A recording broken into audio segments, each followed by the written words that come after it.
What is up, peeps? Welcome to Tuesday Night Hangouts. The only night of the week I realize why you people come in.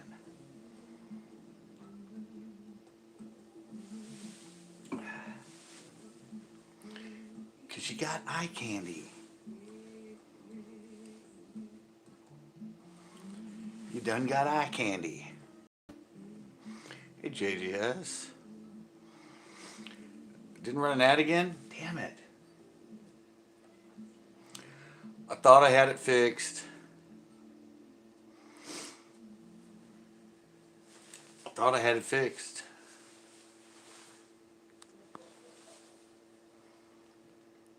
No ads. Ding ding.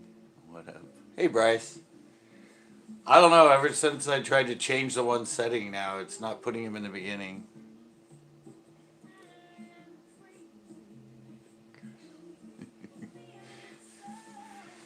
I don't know. I'm trying to get it back. I went and clicked it off and clicked it back on. I don't know.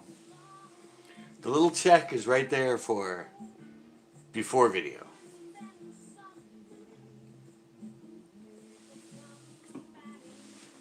So, yeah, I don't know.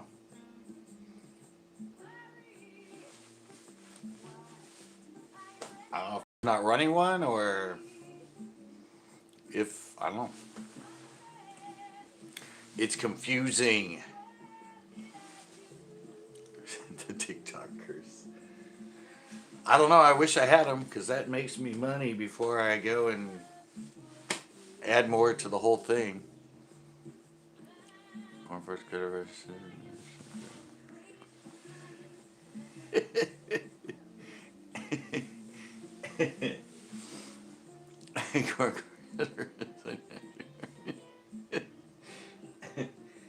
They said he got arrested last night.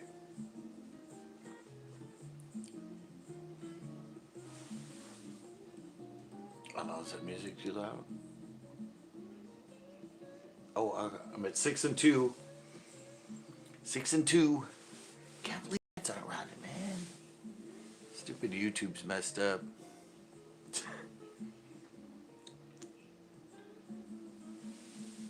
Yeah, I said that button. Hey, Wesley. When I go in to my studio, the button is clicked for videos before. And if I click it off, it goes off. And then I save it, and then when I save it, all of a sudden it's back on. So I don't know what's up. I'll figure it out eventually. Somehow. God, I can't believe how much that one girl looks like Paris Hilton.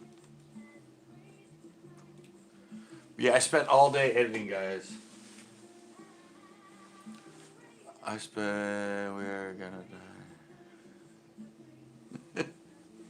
die.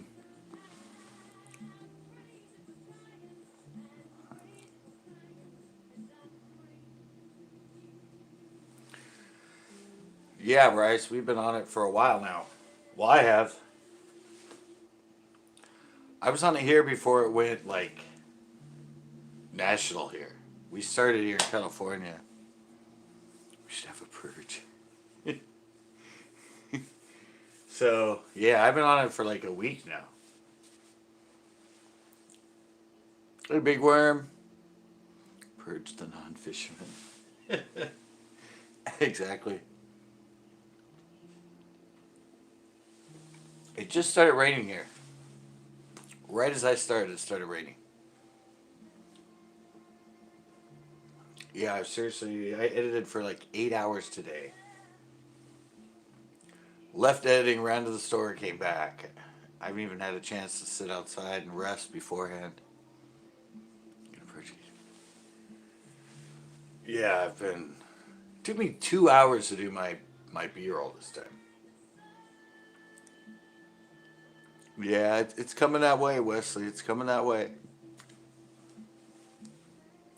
Yeah, I said it took 2 hours just to do my B-roll.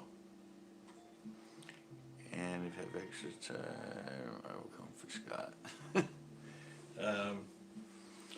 Yeah, I haven't even made it to the day so far yet. Not even to the day so far. That's like halfway through the video. I'm sorry, guys, but the video is just going to be fish after fish after fish after fish after fish. By the end of it, you're going to be like, oh, quit catching fish already.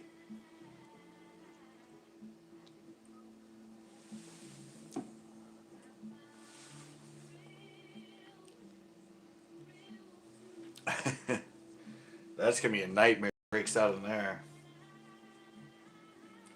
It's going to be a huge nightmare. Keep baiting to.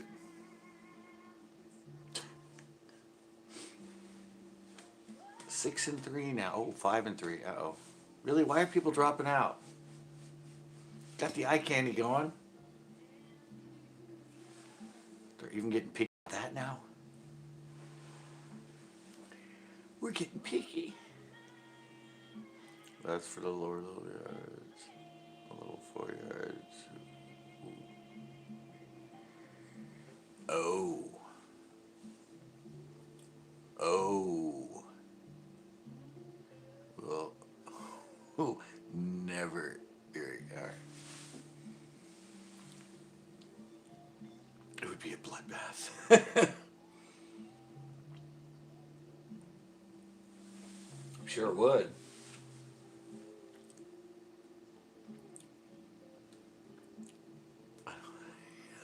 What a yard. So, anybody fish today? It's kind of windy here. Oh, I'm heading to Nasi on Saturday again with Chris this time, guys. I convinced him last night. Well, just talking about it convinced him. Well, you ever been there? He's like, no. I'm like, really? I thought you'd been there. You'd have so much fun there.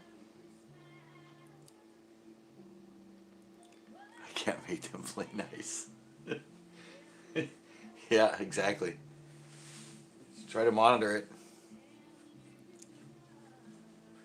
Oh yeah, a lot of fun. Yeah, big worm. It was, yeah, it was big. It was like a day of a lifetime.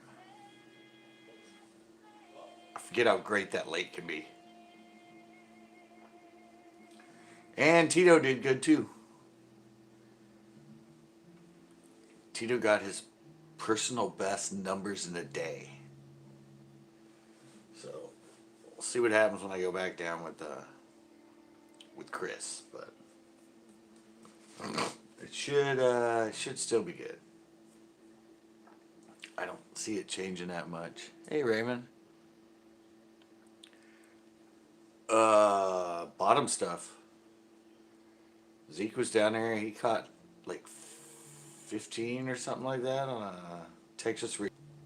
Okay, now it's to the other way it used to kick me out, guys. Remember, you used to kick me to YouTube now it's going back to YouTube. Yeah, I was using, we were getting them on Neds and Wacky Weighted, the flicking. That's what we're catching most of my bass on right now. At least the last couple trips.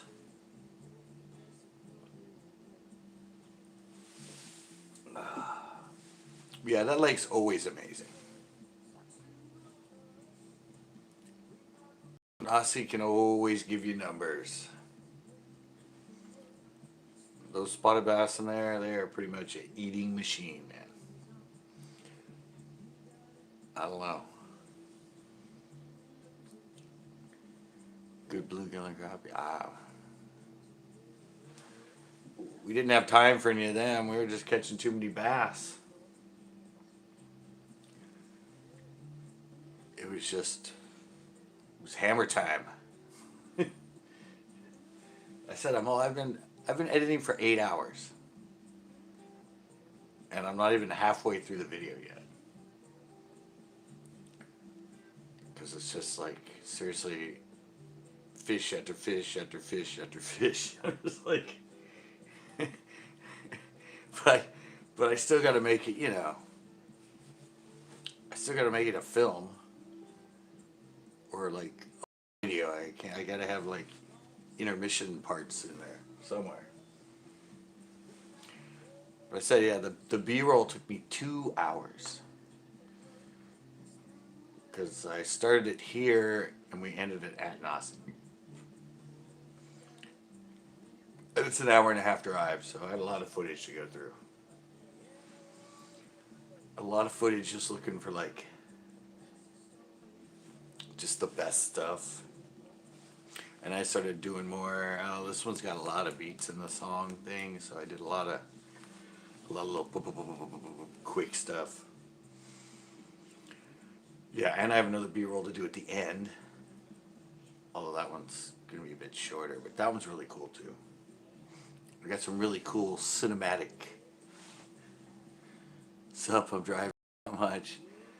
I got some really cool cinematic camera angles and stuff for the ending B-roll. It was a lot of cool to film.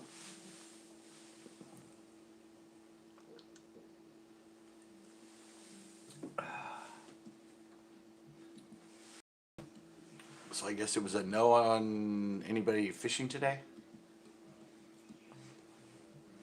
What's up, guys? I'm at 8-3. Yeah, I know it's hard when you come in here.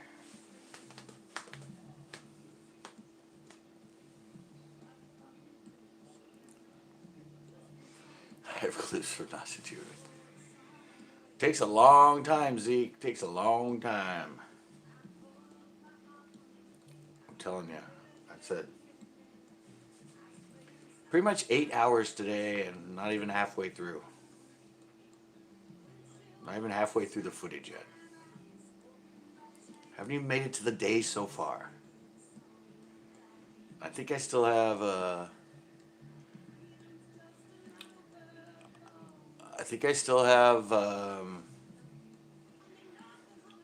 like 4 or 5 more fish before I make it to the day so far.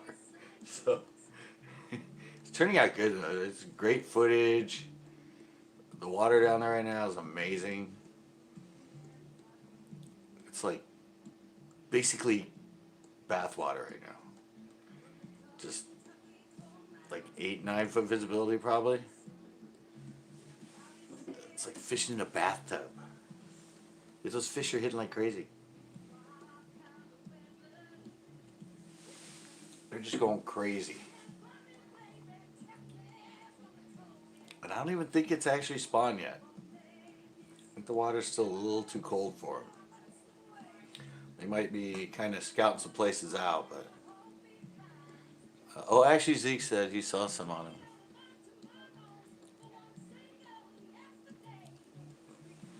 Yeah, that's what I said. I mean, I couldn't see down. I mean, I could see down at least like 8 feet, but... yeah, pretty much unlimited until the light doesn't penetrate anymore. But I'm just gonna call it in the video ultra clear water. And it was just funny. I was editing it and I actually saw one of the fish. I couldn't really see him with my glasses on, but when I set the hook, you saw the fish turn because he was in like 6 feet of water, but he was right in front of me, and I'm like, oh my god, because I guess when I set the hook, I don't know, but I'm all, man, I wonder if the camera caught that. I bet you could see that fish hit. And when I was watching the video, I'm like, oh wow, yeah, I could totally see it. The second I set the hook, I saw him turn.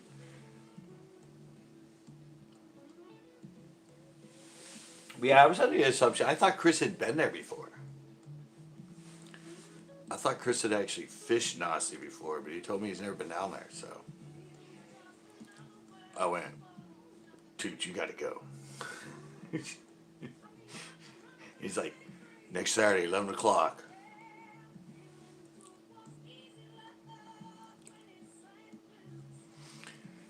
Yeah, no, Chris already emailed me. Yes, 11 o'clock, 11 o'clock. So, I guess, yes. You can go back and film another marathon of.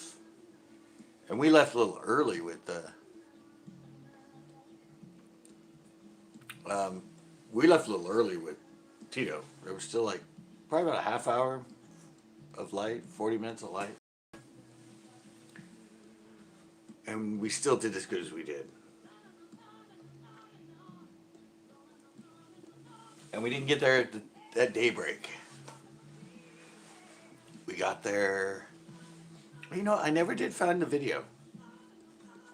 Remember I made the video where it wasn't just a slideshow? Had all the different cuts and stuff. I still haven't figured out where the hell that is. I'm just thinking about it now. Well, yeah, I'm back to slideshow, but I made that cool video and spent all the time like doing all those crazy transitions. Oh well. Don't forget to pick me up, Scott. Let's see if we go. I have to pull the boat out. 1 million video challenge. Play the Afamo Center.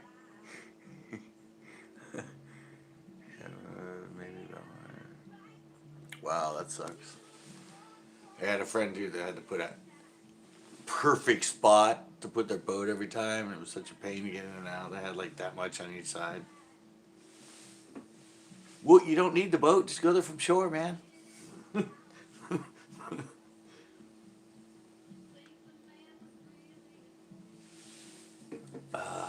You can evidently catch a boatload full just from the launch area. We didn't even. I think the whole day of fishing was probably in like a 40-yard little section. That was all we fished.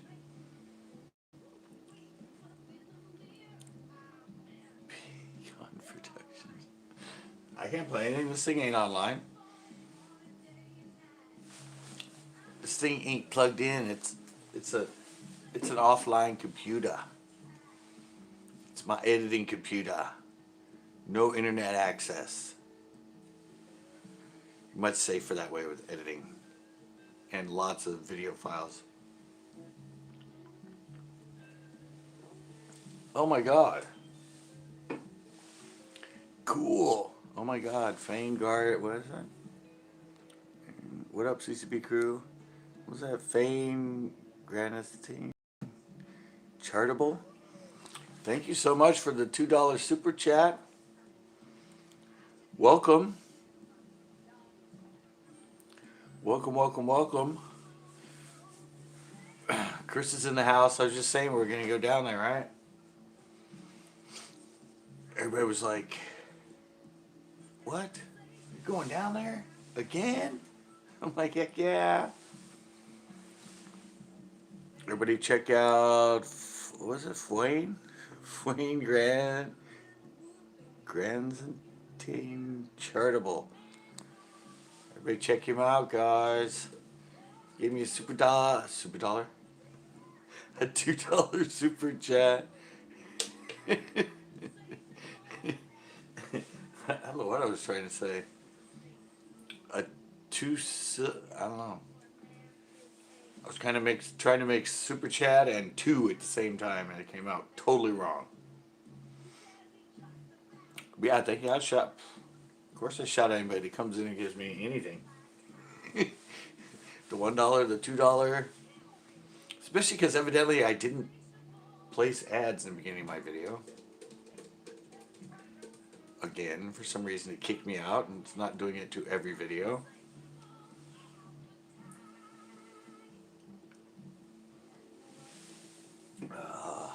What if it's still raining? Oh, I still got the crankbaits up here. Oh, I didn't put the, got to put the,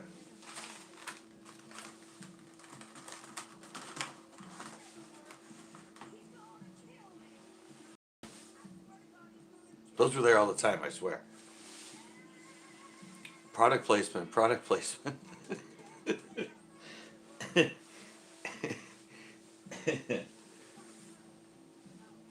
I wonder if Frank Beans is going to come in tonight. OBS them. Sure hope my internet stays like normal.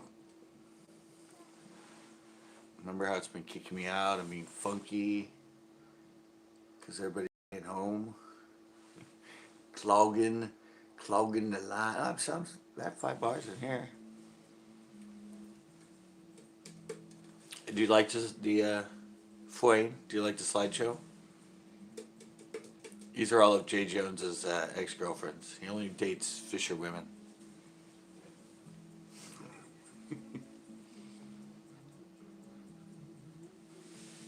And evidently he travels a lot.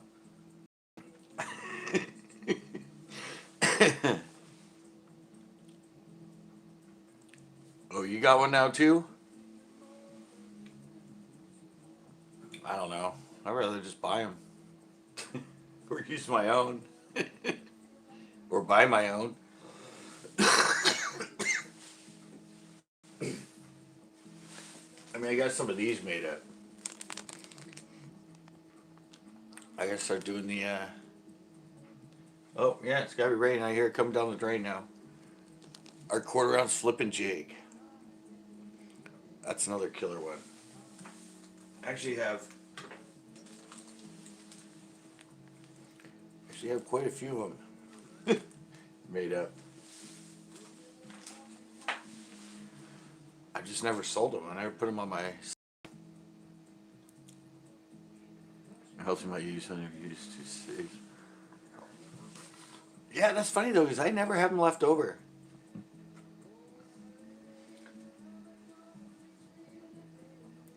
Tito 831. I never have them left over. Mine always get thrown. That's the way I lose my baits. Maybe I'm a Ned. Actually, I'm a Ned. I think some will last, but the flick in and the drop shot, no. By the time they're torn up, they're pretty much toast. Or they've been flung off in some jump or right next to the boat or.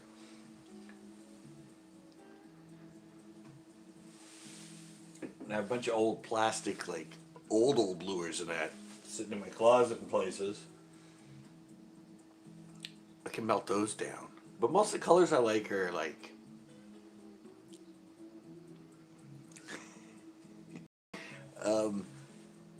I don't know, Mike. A lot of the colors I like are the laminates and stuff.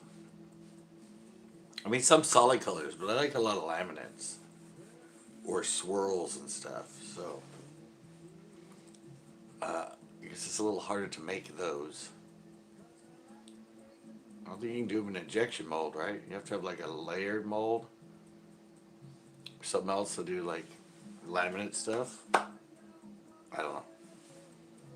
I think those are the ones you pour it on each side and then close it, right?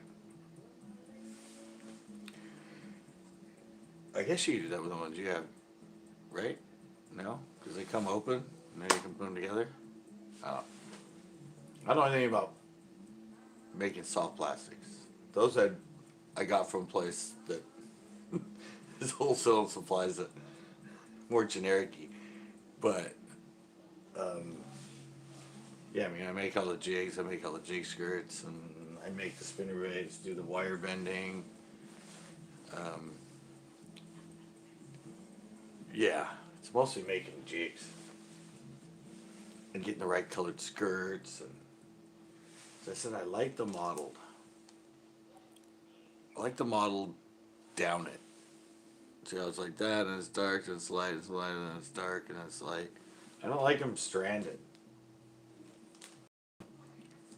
I don't like them when they're, well, this is just, oh, that one's lighter too. Like when they're like brown on top and then green on the bottom, but it's solid all the way through it. I like it when it mixes it up more. I've just always done better with that. That's why I put them on the spinnerbaits a lot of times. The modeled one.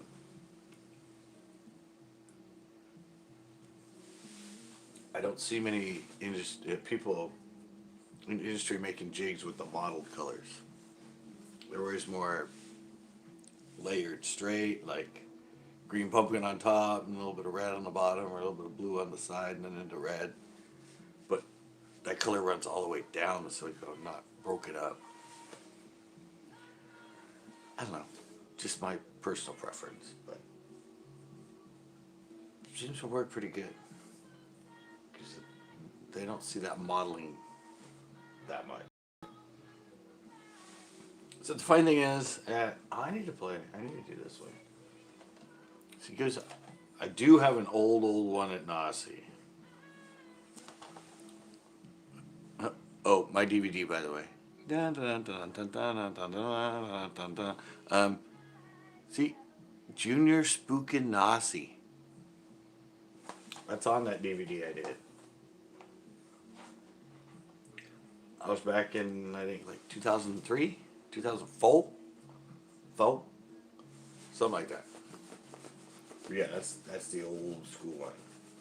It's on my channel way back, but it's split into 3 parts. Because when I uploaded that to YouTube, you can only do 10-minute videos. So I couldn't upload the whole video. Didn't have my director's privileges yet.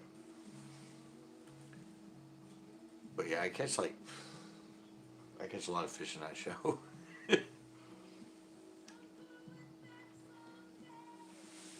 It's another really fun thing in the summer at Nasi is like going around with a little, it kicks me out. Oh, now it's doing this?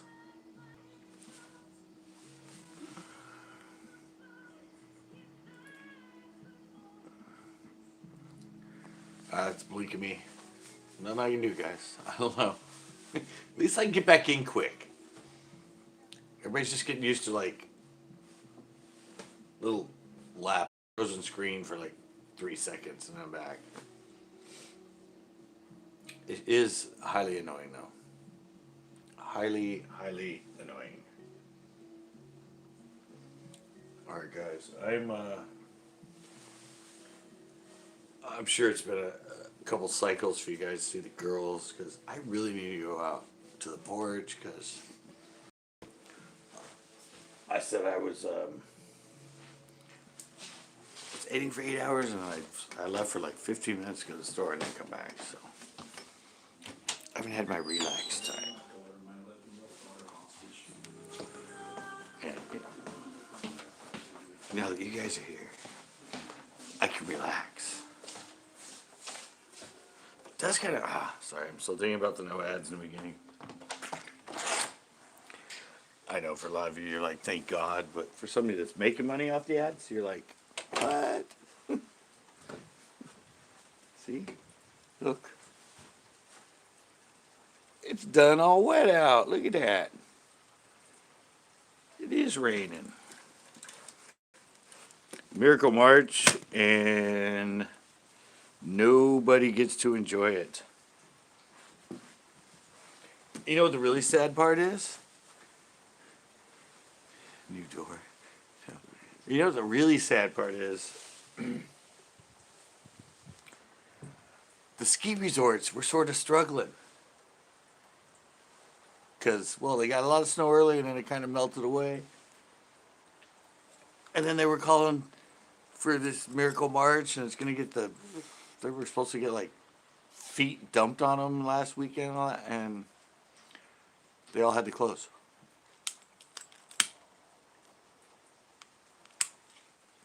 I mean, I know right now it's bad time because of the spawn. But yeah, all those people were looking, skiers and snowboarders going, finally, it's going to be amazing. There's going to be tons and tons of powder and this and that. And then lockdown. So that's really got to suck for the ski industry.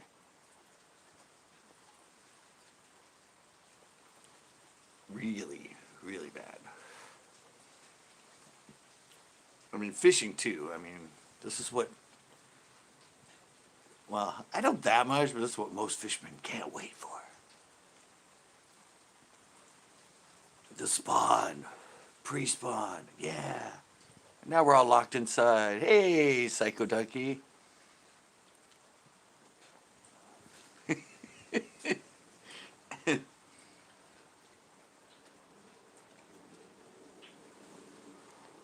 Yeah, no, I was just talking about how it kind of messed up for the. Are you enjoying us Saturday? Yeah, we were talking about that. Oh, we just got home. That'd be cool if there'd be all three of us down there. That'd be fun.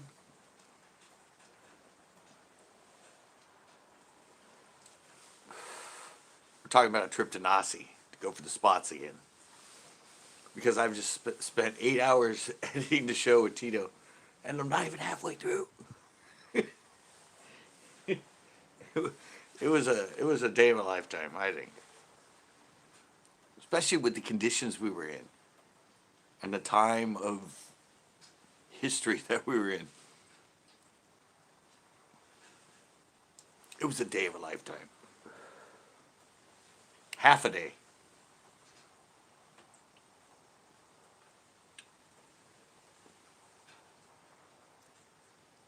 I'm trying to- I said that lake's always so much fun. It's always a fun lake, and you can always get. It's just weird that now they're getting bigger. That lake has been there a long time, and it always suffered from small fish, and now suddenly, DRW caught two fives in there. It's the last video he just put. He caught a four. You never saw those things. You might get a largemouth that big because largemouth are in there, but um, never 4 and 5 pound spots. I mean, a 3 pounder was like the holy grail for a tournament. 7, 9, 11 pounds won every tournament. And now it's like 15, 16 pounds.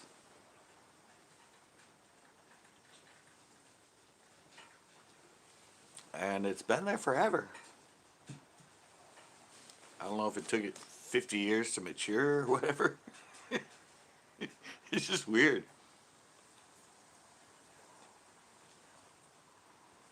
But the spots are growing up in there.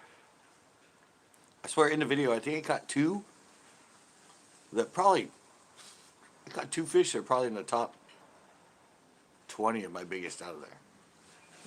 And I've caught probably over 1,000 bass in there, 3,000 bass. I haven't fished there in the same time period. Well, actually, no. I think 2012 maybe. Hey, Just Fish D. Um, yeah, I think 2012. I don't know. I have a show. I don't know if you can, if you can look up YouTube by years, but yeah, I have a show. I did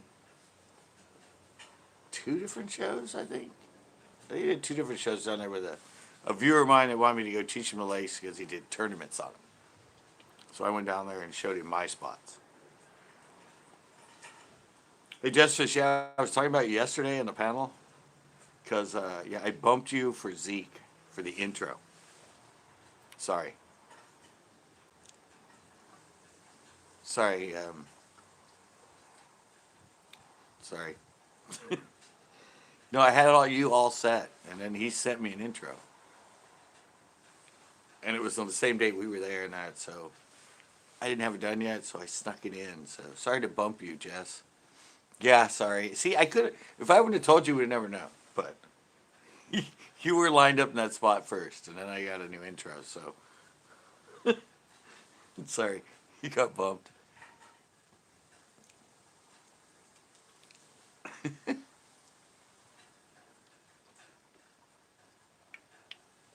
Yeah, it's been a long time, but I still know all the spots.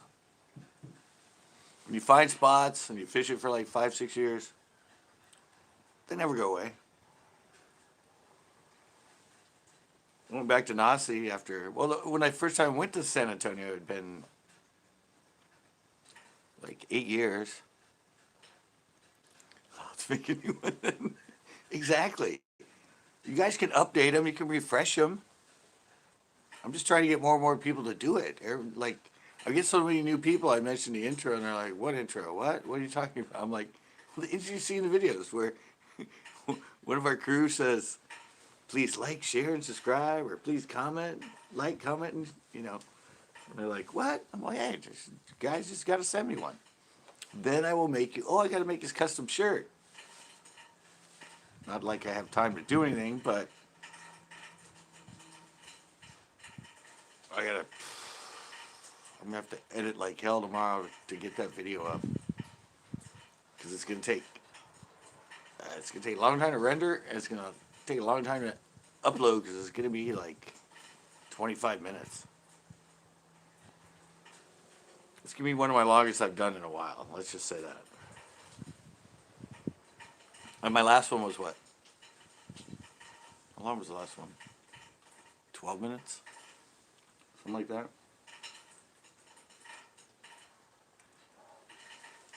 Usually they're around, 12, 17 might be long, but yeah, it's already at like 13 minutes. And I still have 4 more fish to put in before yeah. Well, I told people the other day, I caught 6 limits. Yeah, I caught 6 limits myself, not including Tito. So you can imagine how many fish I have to put into the show.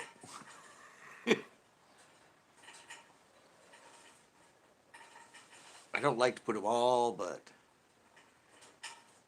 this one, it's just so great. I'm trying to learn more of the quicker editing with the fish catches and taking out some of the boring and get it to the action. And so I'm trying to shorten everything and get it all in there. But yeah, it was a fun day. And I'm going back on Saturday with Chris for just fish. So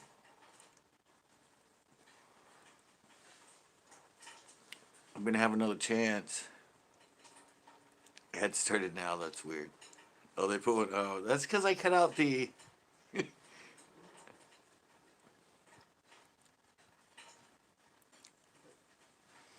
Wow. Well, I don't know. I still have it for during video. Sometimes they put them in. Like, I go in and they have like tons of them in there. But I still don't know why it's not doing one in the very beginning. That really helps when you're live because people coming in, it helps you get some income.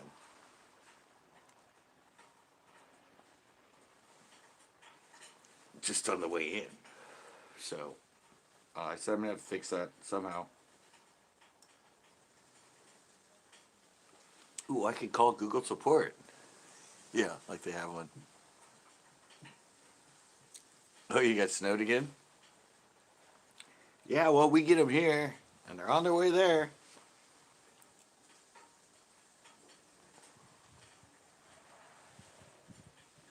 Yeah, but it was yeah, it was a really good day yesterday. Wait, it's gonna be up tomorrow at some point. Hopefully by like, wow, 4, 5, 6. I'm hoping to get it up at some point.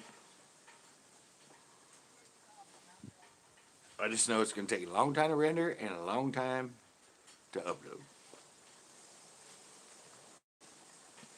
Looking at maybe hour and a half to render, somewhere around there. I still don't know how long it's gonna be, and then probably over 2 hours to upload.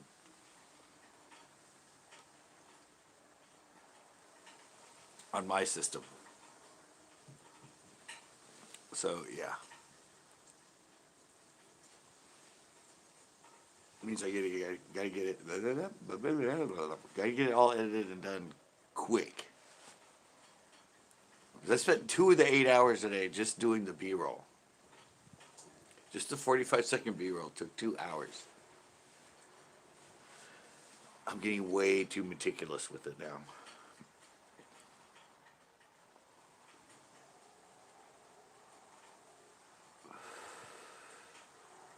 Really? They cut you out of your taxidermy school? I have to make an appointment. Ouch. Where's Nomad? I haven't seen him yet. He'll come in, JDS. Remember, Thursday's a pretty busy night, I guess.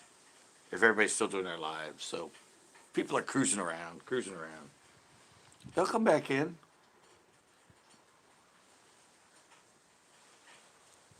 They'll come back. Somebody will come back. Uh,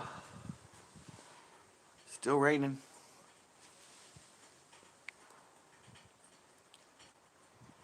Well, it's still wet at least.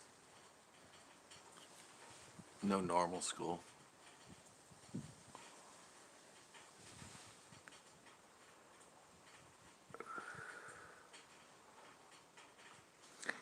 You're welcome, Tito.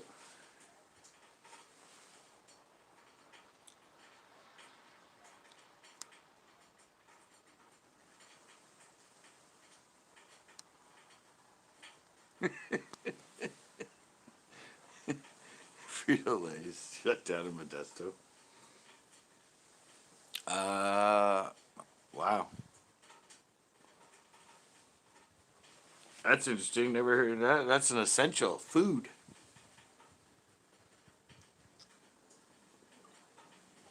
Food's an essential. They can't shut down our production of food. Let's make them wear hazmat suits.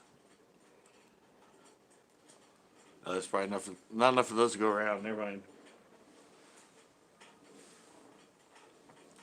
They could, yeah.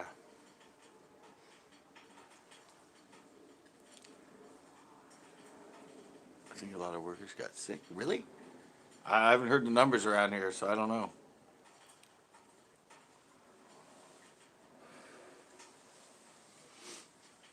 You get one person in the factory walking around and everything. Yeah, it could. That's what happened to China. Don't live that long. That's what happened in China. It had, I mean, the factory's still working, and somebody went in and had it, and yeah, it spread everywhere. I'm sure their factories are probably a little more overcrowded than ours, but.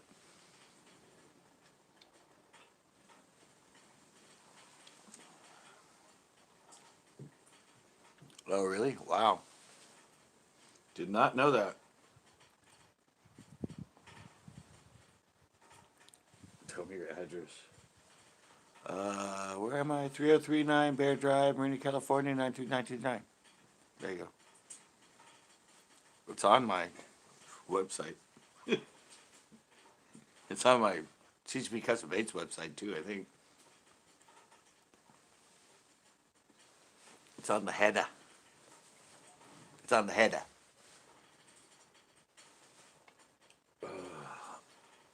Will you send me some reworks? Send me some rework baits. So you got this on, a sweatshirt on, and a sweater. Or a thermal. Is this like 52 out here? 303 Drive. Yeah, that was it. Not hard to find it.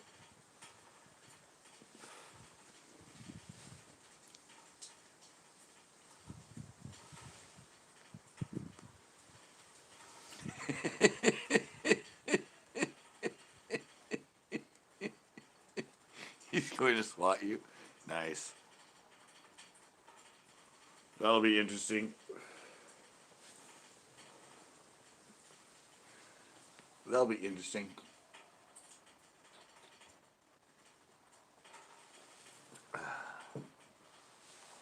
Thanks for the heads up, JDS. And I'm so naive. I'm thinking he's going to send me something. No. He's going to send me something. The SWAT team.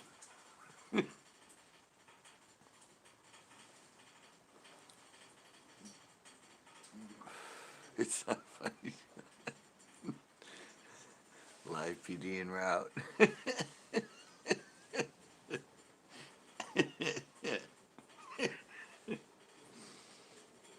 You made me think of the theme song from the old show SWAT.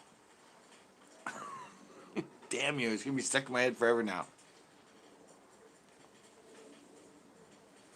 It's gonna be stuck in my head forever now. What'd you do to me, JDS?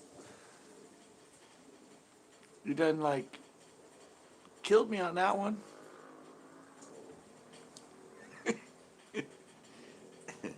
Wah, wah, wah.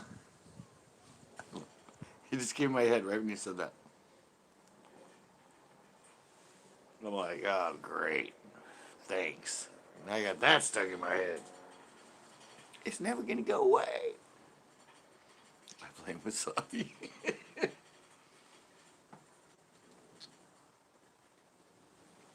Yeah, but mentioning him, where has he been? He hasn't been in a while. He told me he was gonna return and start fishing again.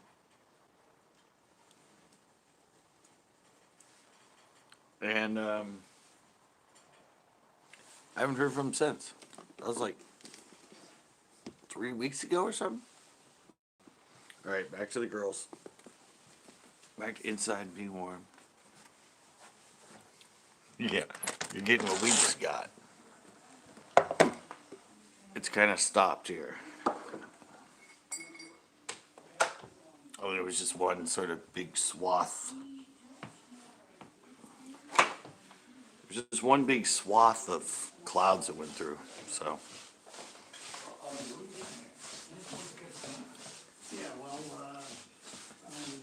I think we're good.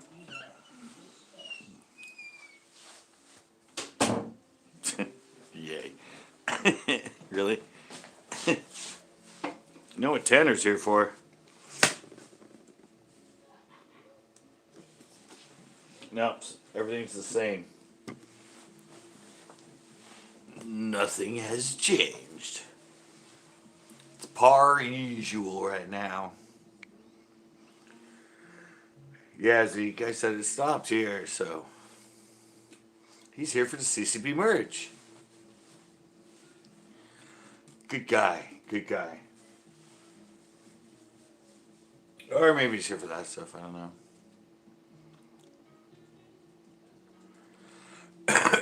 Yeah. Hardwood floors and slippers, man. You can shuffle everywhere you want to go. You don't have to pick up your feet. You can just shuffle.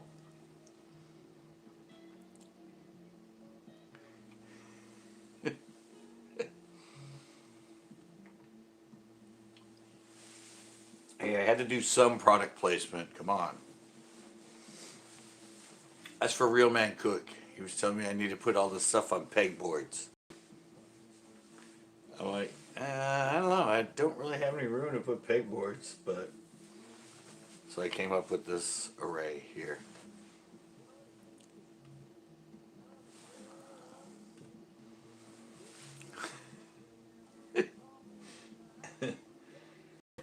I ate some today. Not much.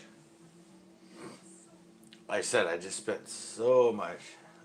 I spent a lot of time on that slow-mo B-roll. I'm just getting too addicted to my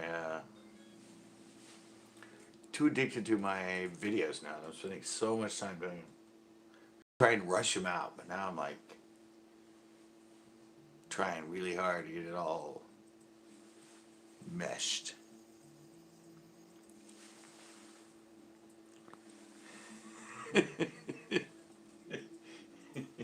I'm his babysitter. I'm his babysitter, Jessfish. I'm corrupting him. I'm corrupting him young.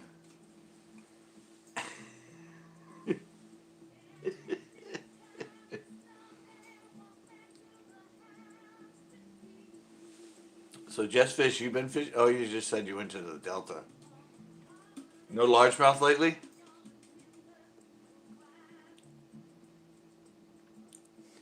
No waiver. Yeah, consent waiver.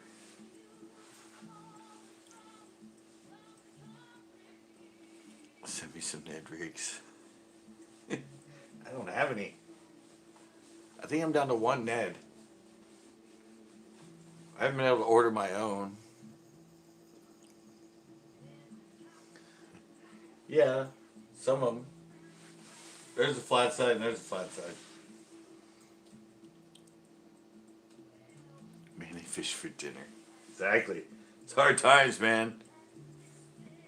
Somebody needs to do a video about people harvesting all the bass. Oh wait, never mind. I just did that. Wait,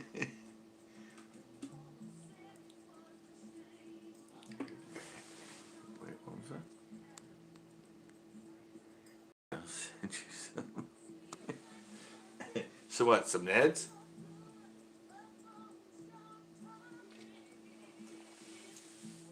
You're gonna send me some Neds? What, the plastics? The fishing trucker, what is up? Welcome to Tuesday Night Hangouts in the man cave. I don't know, I don't use the Ned style. I use the thinner little sticko or dropping stick. I use the little ones on it. Little thin ones, not thick things. Like the Siemens. Every time I say Siemens, it sounds like I'm saying something else.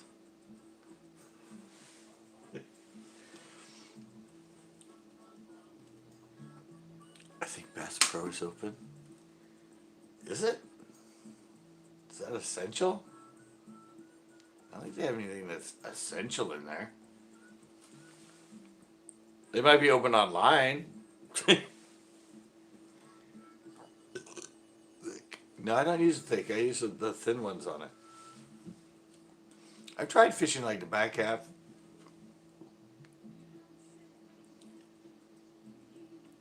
I've used the more like the Zeman. I mean, I've caught a few on the net on the Zeman that, but I usually catch more on that little sticko, something thinner on it.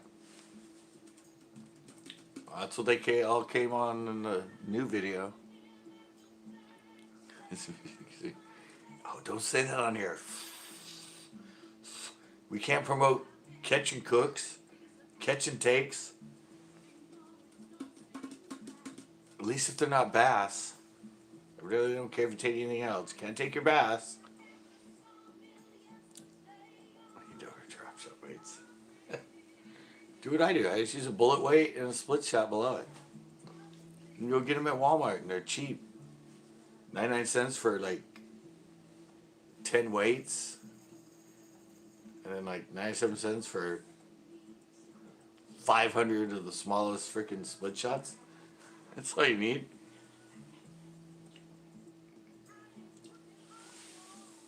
Except, I think I'm down to one weight. Who eats bass? I don't know. Evidently, I promote it to everybody. We got into that subject the other day. And I went off on one of my... I went off on somebody on my lad. Because he was bugging me. He always bugs me. But anyway. What size 3 split shot? I don't know. I use whatever the one that's like size of a BB.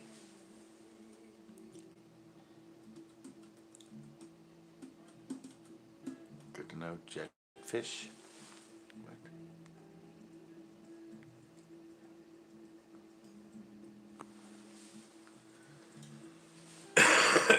What a jetfish.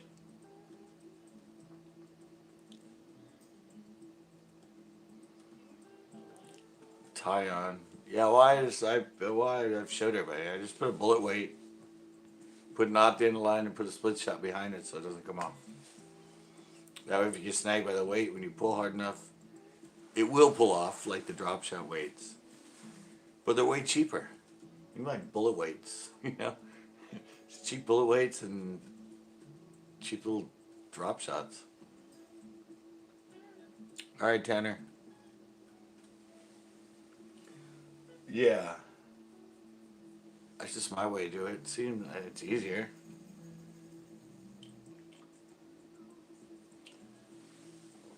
It's much, much easier. And cheaper.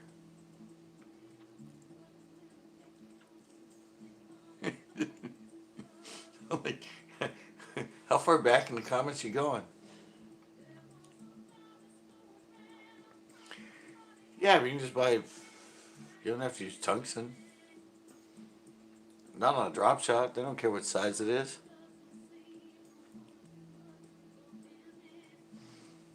You never thought of that? That's what I've shown people how to rig it.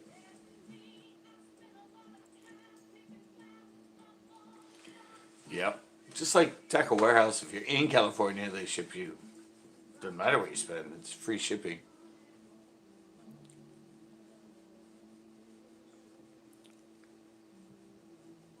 Yeah, you can do that. I used to use a split shot, a split ring. Yeah. Hey, Chex Mix. I used to do a split ring, but the knot with just the split shot squeeze to it. If you're pulling hard enough in that, it'll slide it through. Compared to, I mean, because you have your knot at your hook and the knot the weight. When I tell you a split shot and it's the weight, just depends on which knot goes first. The one with the weight or the one with the hook. What I found with the split shot and then the sliding, it'll almost always pull off before it. Oh, is it over 50? It used to be free for everything. Well, I don't know. I haven't ordered from them in like 4 years, so.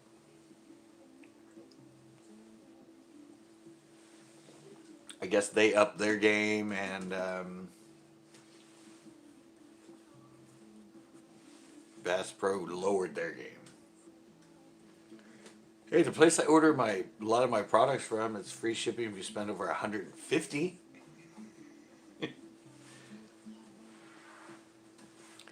And that's a lot of product to get to over 150.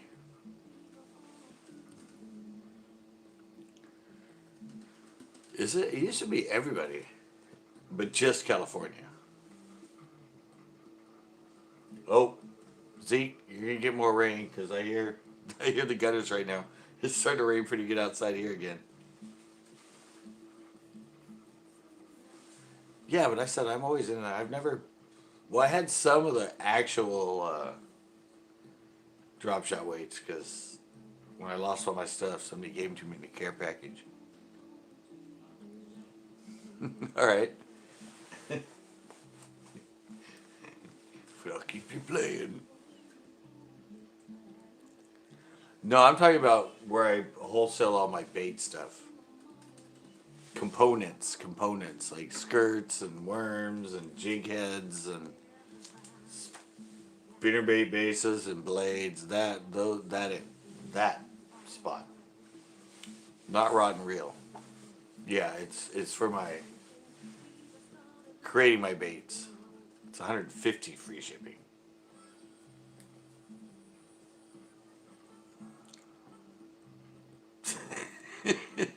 Is that why I had to go? Had to go take a quick shower, Just Fish?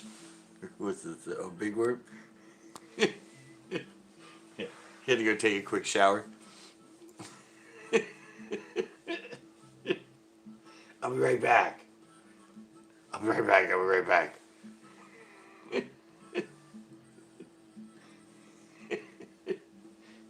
I just remembered I haven't showered today. I gotta go take a quick 10-minute shower.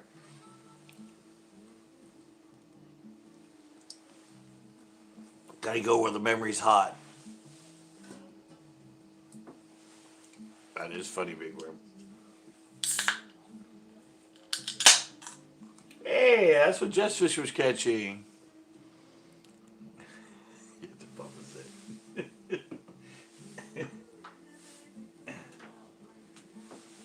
Yeah, once everything the poop went off. Yeah, soon guys I will be I think I have another like 15 heads of these. I mean once everything gets back to normal and that, yeah. But I think I am gonna start offering the quarter-ounce flip and jig. I have some really good skirt material and other stuff, so yeah, see I have a few already done up.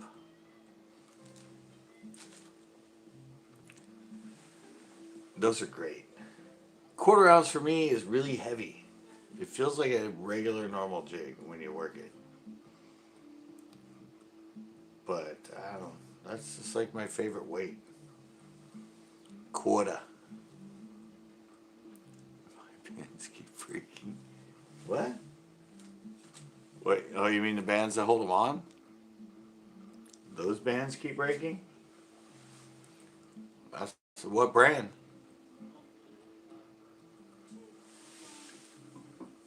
I never have that much problem with mine. What brand you using? Or how long have you had the jig?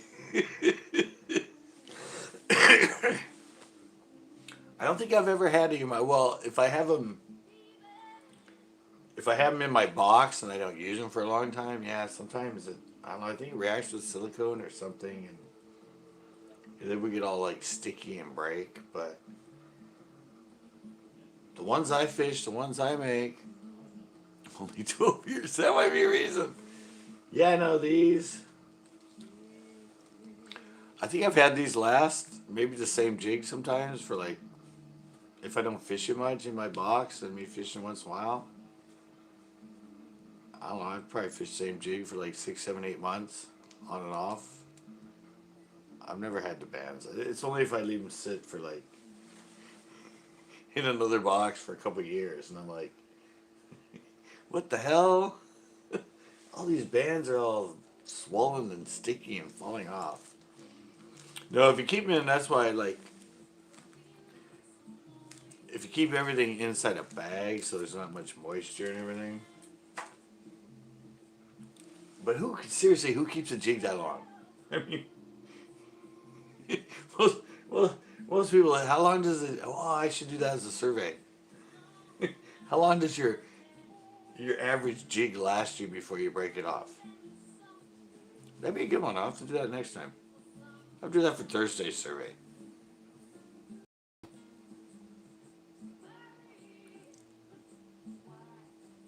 Over winter, I've had 3, yeah, especially if you're in colder weather.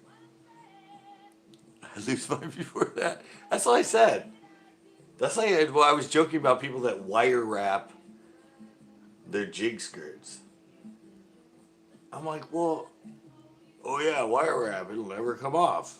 I've never had a jig skirt pull down, and I've never had it break off. But I always say, well, wire wrap, like, how long are you gonna have that jig? If you fish a lot and everything else, you're gonna break it off.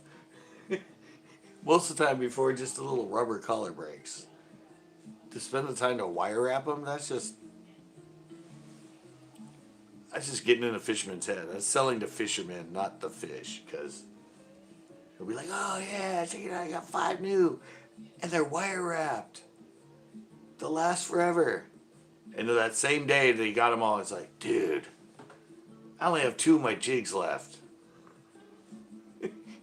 Like lose 3 of them in the same day. But they'll last forever down there in the water.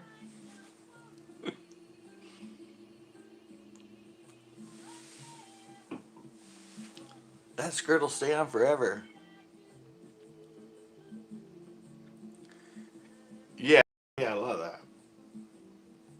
Especially leaving in the tackle box. I lost my first cast at the Delta. I know. That was my whole thing with people like that do custom jigs. It costs more, and you watch them, and it's because they're like wire wrapping the thing on instead of using, you know, the little rubber collar thing. I'm like, oh, so you're paying $2 more $2 a piece, and how long are they gonna last?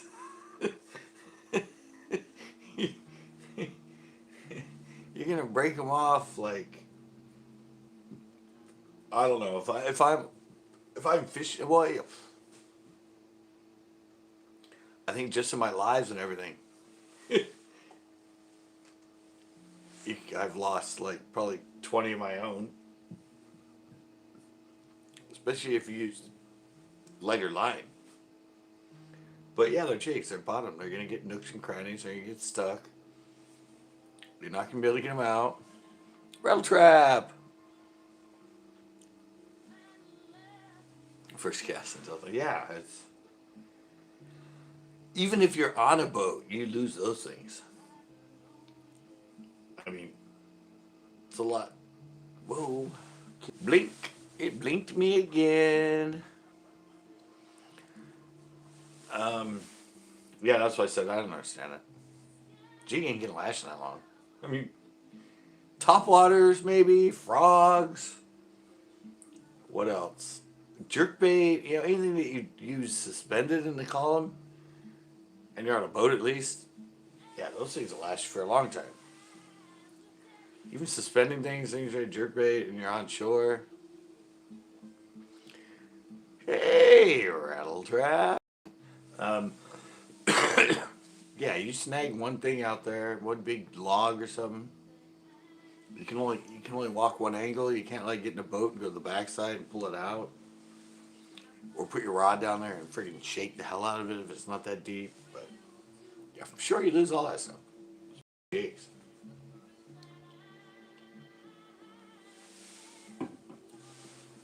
You know it's down there, and you know it's gonna last, but you're never gonna see it again.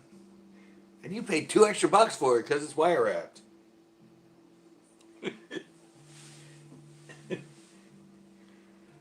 Makes sense, right?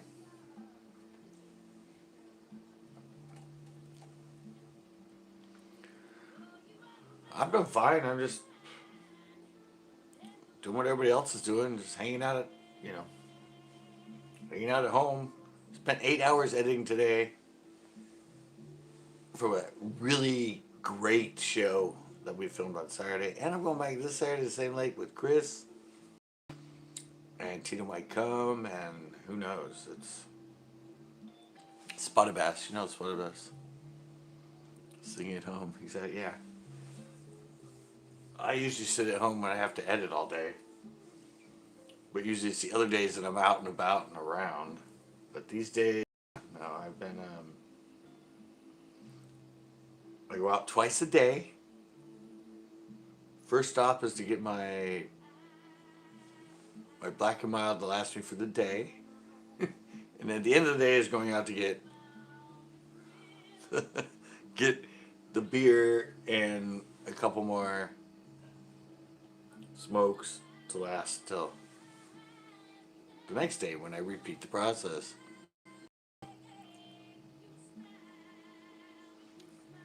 Have you ever reacted? Oh, Carolina, I didn't even know you're in here. Carolina Bass Center, when did you come in?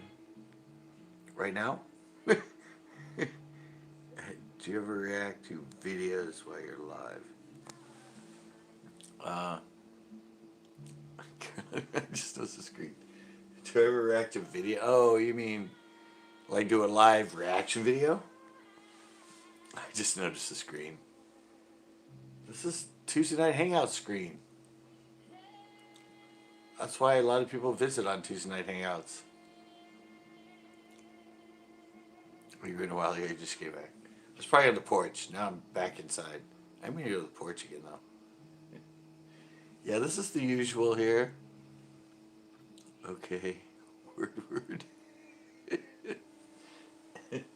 Yeah, this is the pre-show. Well, see, there's a whole history of why this is here. When Tuesday Night Hangouts used to be the Tuesday Night Storytelling Tuesday, till I ran out of stories about things in my life after like 6 months or 8 months. And yeah, we usually waited until a bunch of people got in. It usually took like half hour, 45 minutes. And we joked I needed cheerleaders or something until everybody got in before we started storytelling. And so I came up with the pre-show girls. And they still exist today, but now they've transcended into the Tuesday Night Hangouts. And everybody loves them. And I mix in my merch and other stuff in there. Because I know where you're looking. It's me right here, guys. Look at my eyes. Look at my eyes. I feel like a woman.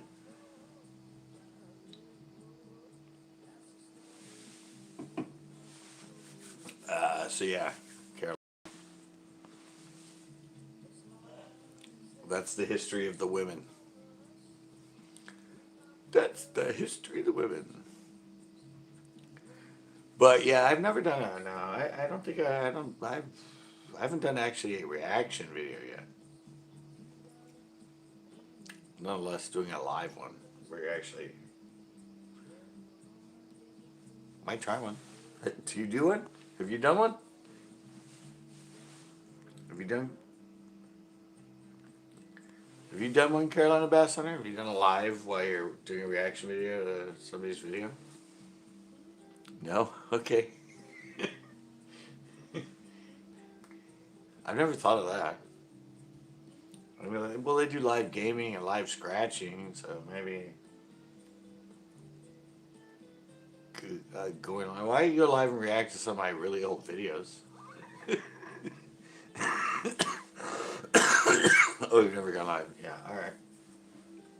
No, I could do into some like my really cringy old videos instead of doing it as a video.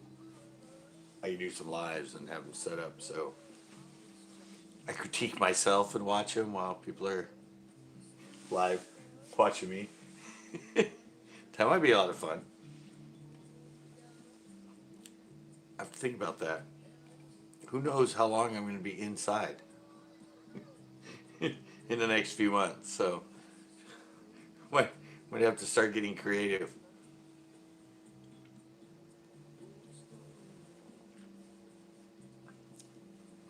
Where's Backroads? Backroads hasn't been in yet. Noah hasn't been in yet. I mean, thank everybody that is in, but it's really weird when, well, it's it's the state we live in at the moment. Things can get really, they're really chaotic right now, so I'm just glad I get to come on here and socially interact with people and not have to worry about it. That's the part. We don't have to wear masks in here. We don't have to wear gloves in here. We're all safe. We're in a group of over 6, but we're totally safe. We can hang out and no problem.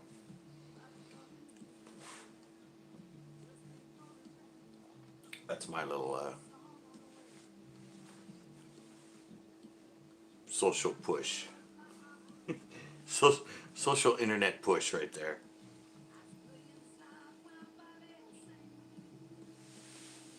And I was saying yesterday too, have you seen all those have you seen those kids that are getting together and singing online? We were talking about last night. Somebody called them the social distance choir. Yeah, but they get on Zoom or something, like when you have panels. I don't know how many of them they can have in there. But yeah, they all get together at the same time and then they sing different songs. So they're being social and all that. Oh, you saw one they did, Caroline? Oh yeah, because yesterday nobody had heard of it. I think it just started out like the other day. Yeah, but it's a really cool idea. I mean, yeah, I'm like that's creative. That's like, yeah, they all get on. I don't know how many. I don't know. It's probably through Zoom or Streamlab. I can't. It's not through StreamYard. You can only have 6, so I don't know. But I don't know how many people they can have on the screen at once when they sing. But yeah, they're just creative kids that are bored. They can't do the regular choir. I don't even know who started it. It just, yeah, they all show up on the same stream, get together, and they all have a song list. And yeah, I haven't seen one myself yet. I've just heard about it. But that's cool, Carolina. You've seen one? Oh yeah, I saw one they did. Yeah, it's a cool idea. It's a way to stay social, have some fun, do what you want to do, and stay safe from the virus at the same time. What the hell? Whoa, that was weird. Something. How many people? What? Check out O'Keefe Music Foundation. Is that where it is? Is that what they're doing it through? O'Keefe? I don't know who the brainchild was of it or who started it, but and I said later on, one of the things we brainchild here, and I am gonna start doing my lives once everything gets back to normal. We're gonna do live tournaments. Oh, the kids sing. Yeah, but I'm gonna do live tournaments on here. Where I'm gonna go through StreamYard. It's gonna be me on one side, and somebody else on the other side, and they're gonna be in one place live, and I'm gonna be in the other place live, and we're gonna do like a 2 hour fish off challenge. So we're in the works of that. We've thought about that for a lot. Usually this would be the perfect time to do it, but not now. Not this year, but yeah, eventually. And it'll all have to be, correlated. I, I for one will. Yeah, but see, I will have to correlate. Yeah, I don't know. We'll have to correlate it because I'm the latest. It's still too cold here now. That's why I said it's gonna be maybe for most people they would think most people back east or whatever would have an advantage because in order to do it, I'm not a morning guy, so it would probably be I would start at like 3, and you would be like at 5 if it's late, summertime, late to like 9. I'll always be more midday, and everybody else can do the challenge in the evening. Is probably how, or I could start at 11 and I could start at 3. Some it's midday, but water temp. Yeah, but that like I said that's something I'm working on. We came up with that a long time ago. Somebody said that, and I'm like, I've never seen anybody do that. That'd be really cool. I mean, we do panels and we talk to other people, but to actually do a live tournament between two people in two different places through StreamYard where we can have the panels so you guys can watch both of us as it'd be like the FLW, or the not the FLW but the MLF where everybody knows how everybody else is doing because I might be sitting there catching nothing and watch the person next to me on the screen like fish under fish and I'm like, oh damn dude, I'm fucked. Why'd I do this? He's killing me. We could do a northern pike or walleye challenge now. No, it's got to be bass for me. I mean, we don't have any of those. It can be numbers. It can be big fish. It can be the best 5. You know, we switch it up between that sort of thing. Regular challenges, either most, biggest, or biggest 5. Yeah, it'll be a lot of fun. Just gotta wait till the current situation in the world gets a little bit better, and we'll start hopefully getting those going. But we still gotta wait for everybody in the world to be healthy, and the vaccine to be made, and safety back.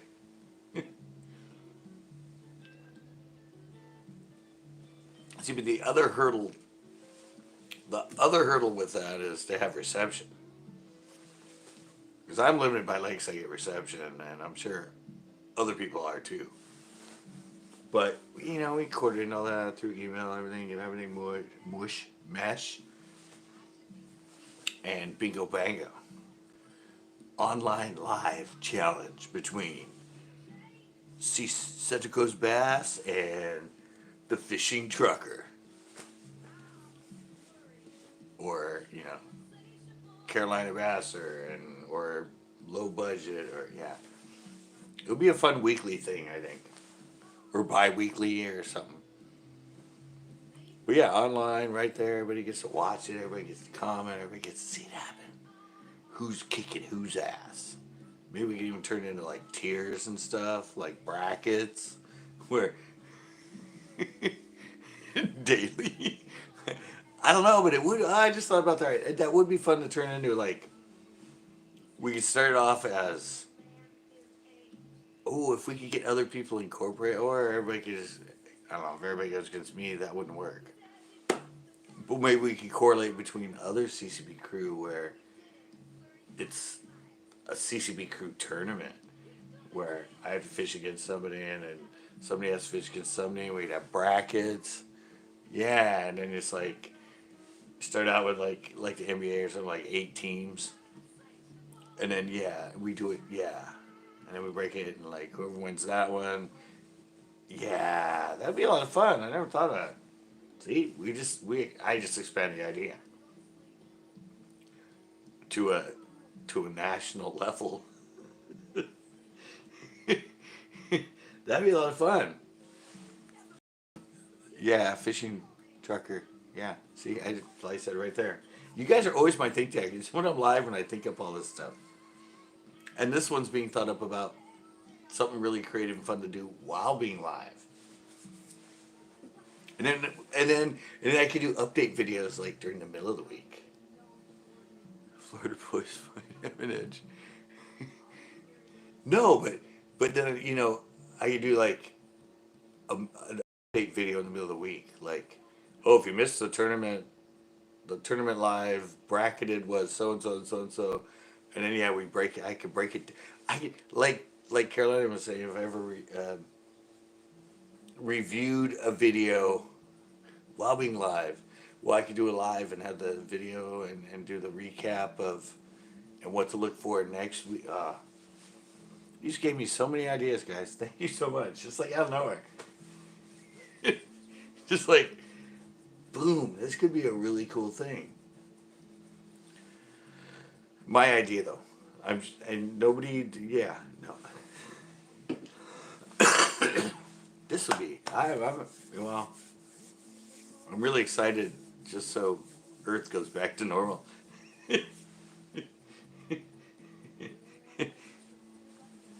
If Earth goes back to normal, that's great. If Earth doesn't go back to normal, it was the greatest idea that ever happened. As far as live bass fishing tournaments, wow, live, yeah,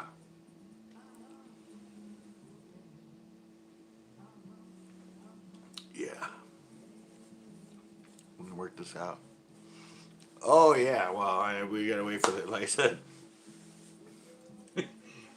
great idea, bad timing. All right, I go take a little potty break. So I'm gonna line this up, and I'll be right back.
Oh, hey, you guys all stayed. All right, I'm going to the porch. See, nobody even had a chat with each other. They just stared at the screen. Good girls, good girls.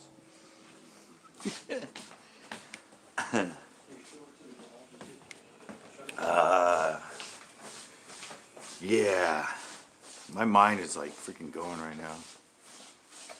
Sustainable. There's buying some tackle. Yeah, just email me. Email me at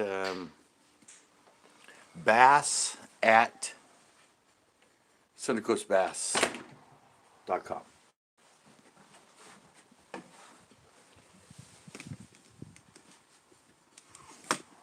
Yeah, that's how I do it now. It's payment through PayPal and that, but yeah, just email me. I said bass@centralcoastbass.com. Say, if it shows up, staying humble or whatever, but as a thing like baits or interested in baits or whatever, and then yeah, I kind of have them all laid out now in photographs. So yeah, if you want some, you say, oh yeah, I'm interested. Just show me kind of what you have. I kind of now have them all kind of set up, and yeah, I've been doing that with a lot of people, like Backroads and a lot of different people now. So yeah, I had my website and I screwed it up. So, but I don't know. I'm not a volume person. I'm not a volume person with my baits. That's why they're custom baits. I want to keep them on the down low.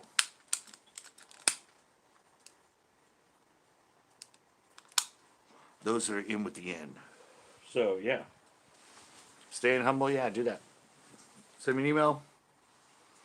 Say interested in baits. I'll send you some stuff.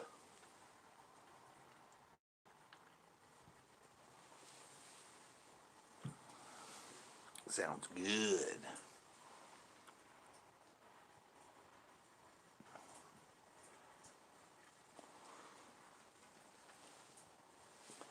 Oh, I'm waiting for a reply. Staying humble. Did you get that? I mean,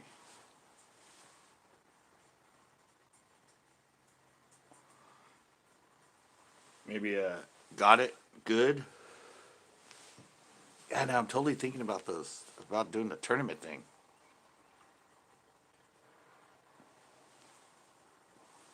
I'm just trying to think of how you do it. I mean, I know how to do it if it's just me against somebody, but to do other brackets,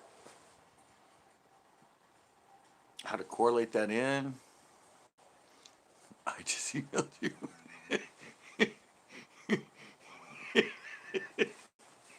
Fishing Trucker emailed me, but Staying Humble was the one asking.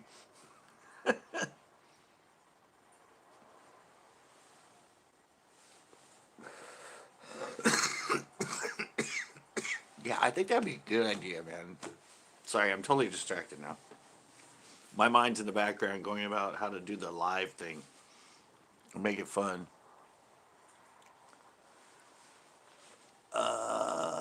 No, they need to go live, so they have to have phone, they have to have internet access. Because I mean, when I go live mobile, I have to go through my own data on my phone. So there's that like logistics of it, and then there's yeah, because I said when I go live, it's somebody against me, but when somebody else goes live, it's gonna be them against somebody else. So one of the two is gonna have to be live on their channel to host the competition for that bracket, and then hey Taylor Wood, Bushcraft, how's it going? Sorry, we're just thinking of an idea of some really cool online tournament stuff. The CCB is going to get started. Had the concept for one, but we just kind of like expanded on it. We expanded on it before we even did the first part of it. It's like it's growing before it even grew in the first place. Yeah, I said I'm doing good. We're just thinking. I'm brainstorming some new ideas for live interactive CCB channel stuff. Panel stuff. Sounds really good too. Yeah, it'd be panel.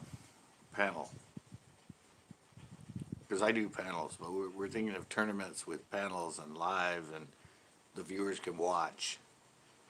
They'll be able to watch each person as they go through it.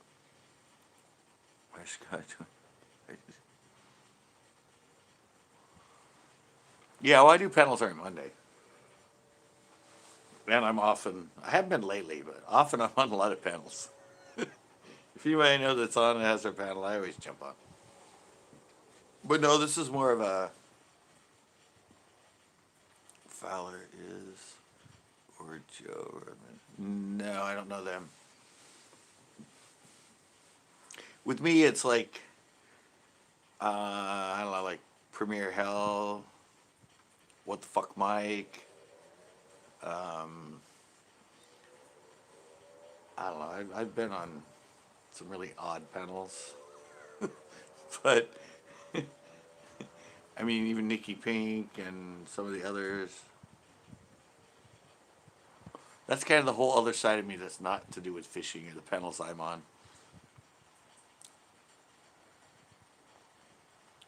Of the history show, though. Oh, I don't know. I thought you were talking about people you were on panels with.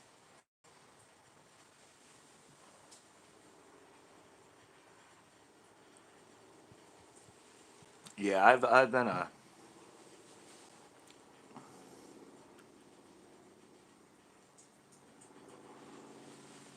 yes.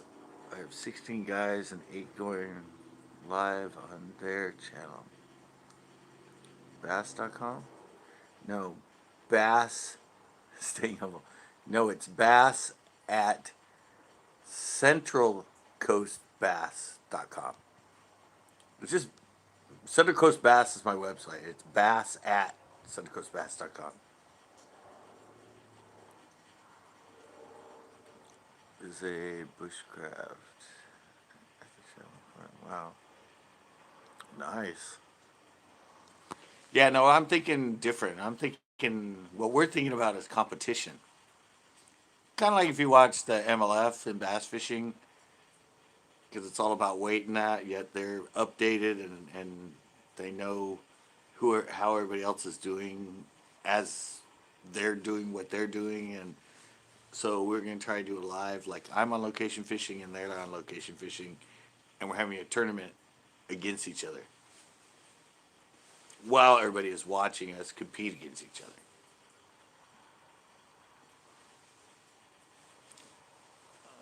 Yeah, I had that idea just with me and other people for CCB challenges, so live, come watch.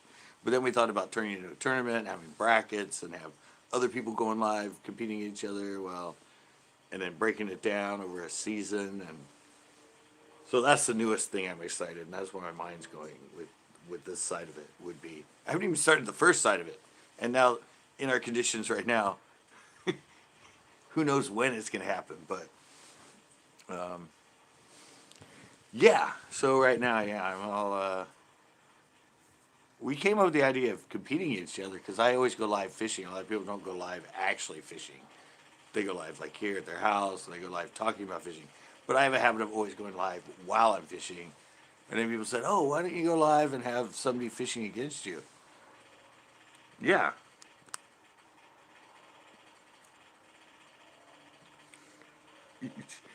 Of the 8 channels, could send you updates during the. No, I think it would be. No, I think it would be. I think it'd be easier to break it down like a weekly thing, like one whatever day I pick, me and somebody go, and then the next week somebody else goes, and the next week somebody else goes, somebody else the next goes. Yeah, so yeah, I mean we'd have to span it out because if you only had 8, then it would become what like 4, and then become 2, and then become 1. So we'd have to space it out like yeah, we'd space it out like week 1, me and so go. Week 2, so Week 3, and then the brackets get picked, and then we start with so against so. The next week, the week after that, and then yeah, you have to be more like one bracket a day for a week. Kind of have to figure out as far as fishing and when fish are hitting or whatever, when to actually start it. So after the brackets and so many weeks, it would end. Yeah, I know those guys. 8 guys would be 15. Yeah, 15 weeks. So yeah, it'd be over like 3 months. That would work. Most tournaments, pro tournaments, and everything are usually over like 3 weeks.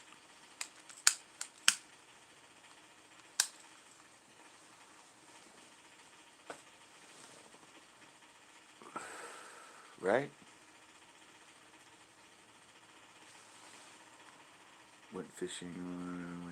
Yeah, I know them all just through the internet.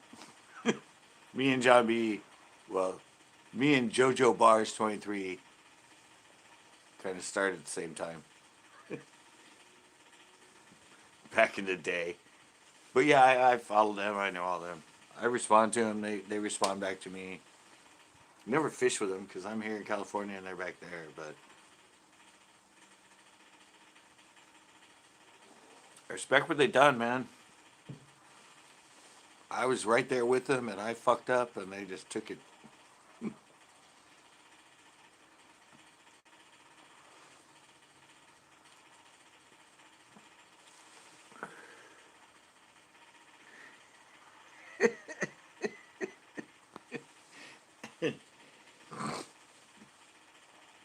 Yeah, I said I know all of. I mean, I've had it back and forth with them with stuff, and yeah, but like I said, the new thing, the thing we're just saying, yeah, 15 weeks, 4 weeks in a month, it'd be 2.5 months, right? Pretty much. I like that. It wouldn't be more than 8. I said if we do it weekly, I think starting with 8, like half the field of, well, a normal field of, because I like basketball.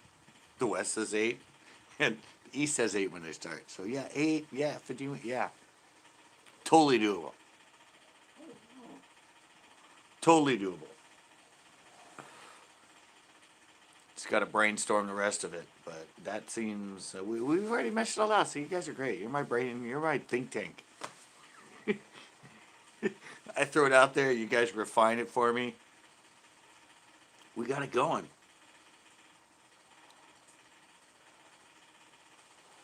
We done got it going. Whenever Earth becomes normal.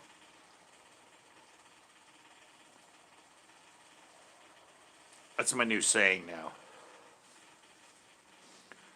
I've been I've been talking too much about the situation, and I think I had 4 of 5 lives get no limited or no ads because of subject, because we were talking about the current situation.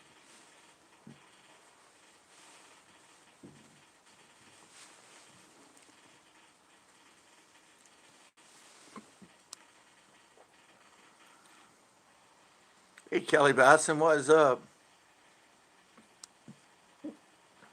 I'm going fishing. Yeah, well, I'm going fishing this weekend too. Again,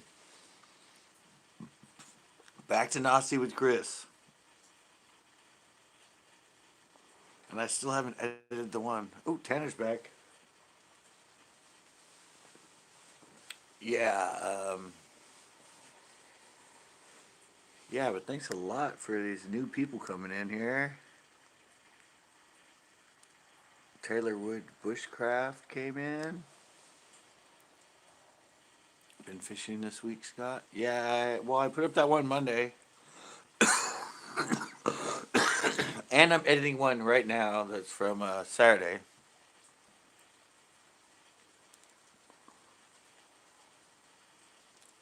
Yeah, exactly.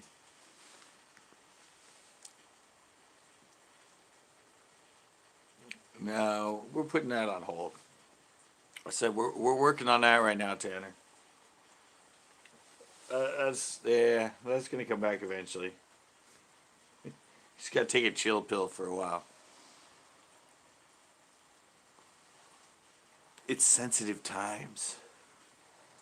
Where is Captain Clueless? He said the snipe word, and I thought a captain.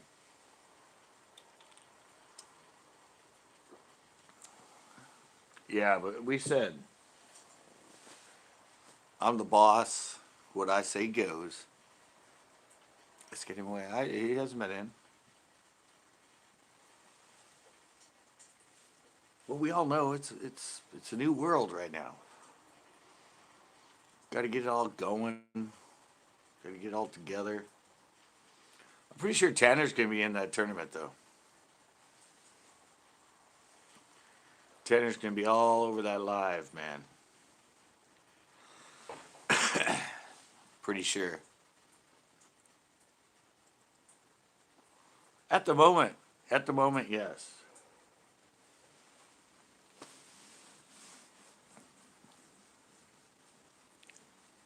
I want a spot. Oh, you'll be in it. You were here. I remember everybody that's in on it. Don't worry. Got 8 people. Oh, we're gonna be doing a live tournament series through CCB. Some new thoughts. Am I? We're working on it. We just came up. Well, we came with the idea of fishing against me live in a tournament, but now we're taking it to a bracketed and maybe like I don't know. Maybe we'll do one or two as a pre-fishing thing, and then we'll turn it into the tournament. We don't know, Tanner. We gotta wait till the world turns, till everything turns flipped upside down. Because right now it's upside down. So if when it gets turned back to flipped upside down, it'll be normal.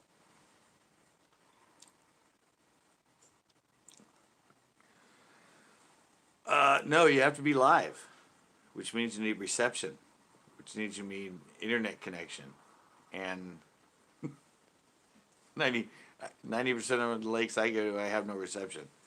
I pretty much have a spot at Pinot and a spot at another lake. That's about it. I don't even get reception at Nasi. Well, it's very low. It's like 1 or 2 bars or no bars.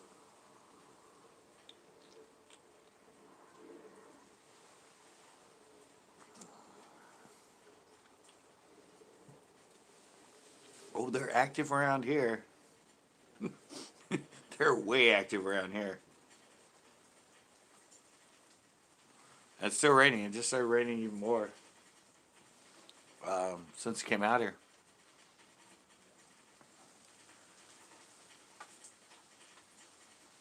You're still, yeah. We're getting a lot of rain. We're getting a lot of colder weather, but I don't know. That water's already up to 57, 58. Storms coming through are somewhere around that temp, so those bass are getting fat. Their butts are getting red. They done's ready to go. We're like, screw this shit, man. We're on it. We only get to do this once a year. Let's get it on.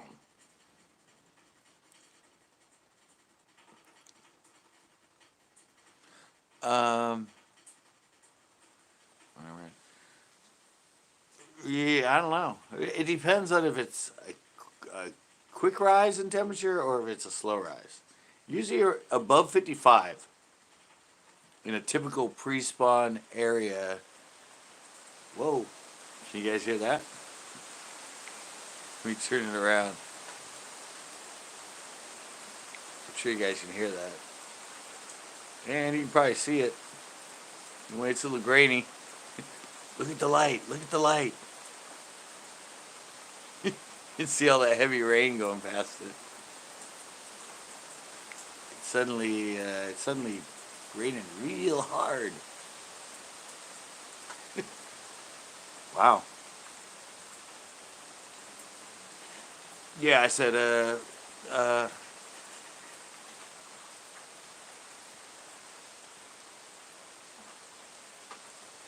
yeah. Well, no, Tito said Nasi was up since last week when you went. Yeah, but 55 and above into 57, 58 for a pre-spawn, 57, 58, 59, that's usually when it's like the pre-spawn thing. They're fattening up and they're starting to get ready. But It depends. A lot of these lakes here in California have been around that temperature for the last month or more. So a lot of these fish are just, they're just going to spawn early. 59, 60 instead of 65 where they usually do. They're just going to be like, screw it. Because a lot of it has to do with light intensity, light being. I mean, water is a factor, water temp. But it just, a lot of it depends on a lot of other things. Rain's once a lake. Yeah, it depends on lake. Depends on how much rain. If you get one storm with 5 inches of rain, yeah, pretty much every lake's going to fill up.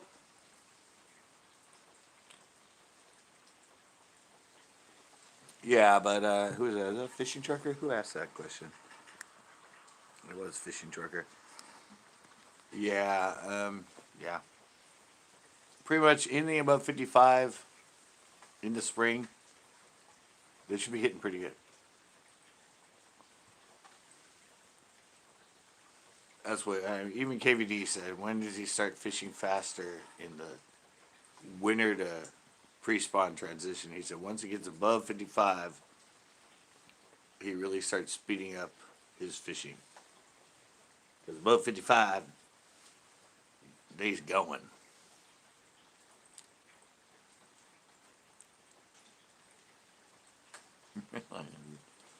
Depends on how much rain you get. It depends on the rain, but it also depends on how much. If you get tons and tons.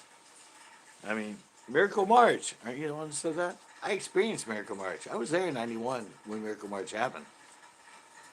All our lakes went from like 6%, 10% to over the spillway and 100% in like a month. And flooding and everything. Me too. Yeah, I don't think so.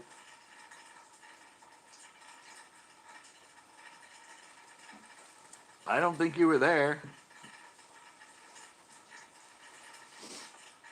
I have video somewhere of it. I don't know. I still have it probably on a VHS tape.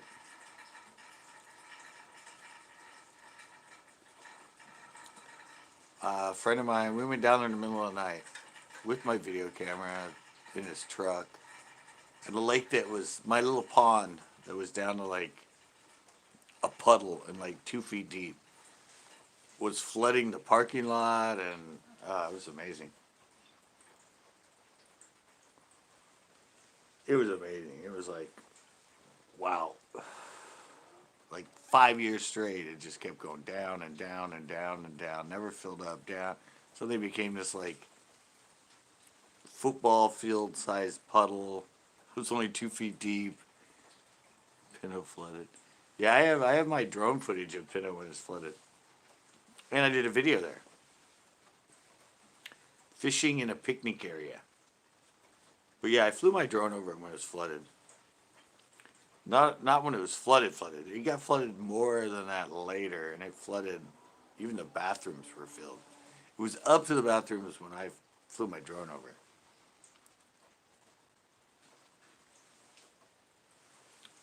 Yeah. It's hard to flood Pinot though. There's not much runoff in that lake.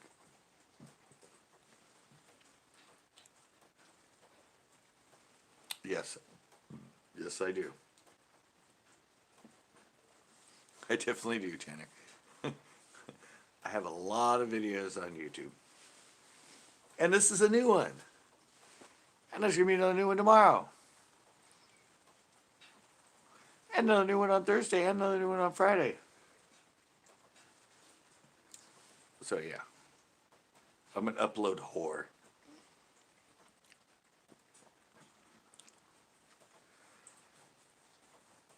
Yeah. Yeah, I think that was the year that, the island started floating around. No, I think it might have been a year after that. I'm not sure. I don't think I have any drone footage of the island. I can look at the footage. I can tell if the island was still where it should be. Because I know where that island is. Actually, I fished in front of it in that last video I put up, and I was talking about it's March, time to grab your square bill. A lot of those fish I caught were actually out in front of that island when it was where it should be before it went rogue.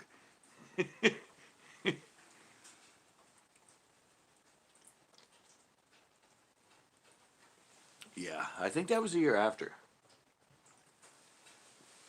I'm not quite sure when I filmed it because it was just it was above the whole launch ramp. I know that.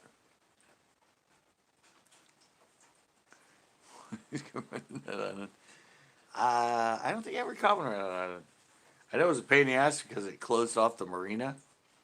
And I had to go out and squeeze through the left.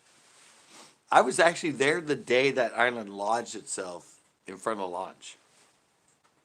I was actually kind of racing on my little boat with the trolling motor to get ahead of it because I saw with the way the wind was pushing it that it was heading right in front of the launch. So I was like, I got ahead of it. I went in, and sure enough, next time I went back, there it was. And yeah, they had to go in there and take a hoe and dig out the other side so we could actually launch our boats. And then I think they actually used another boat and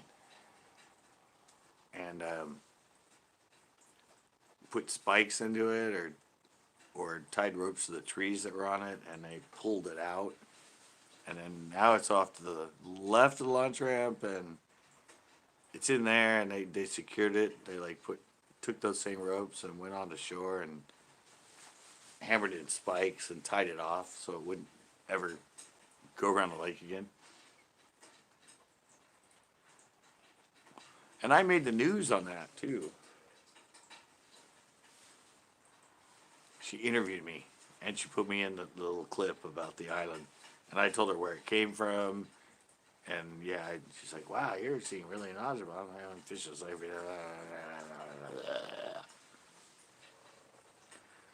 and yeah. So somewhere I'm on an old clip from the news of when that island was floating around when it was on every news channel. Because it was like the big news at the time. Not like what's going on now, but at the time that was a big story. It made all the local news channels. Rogue Island floating around local lake.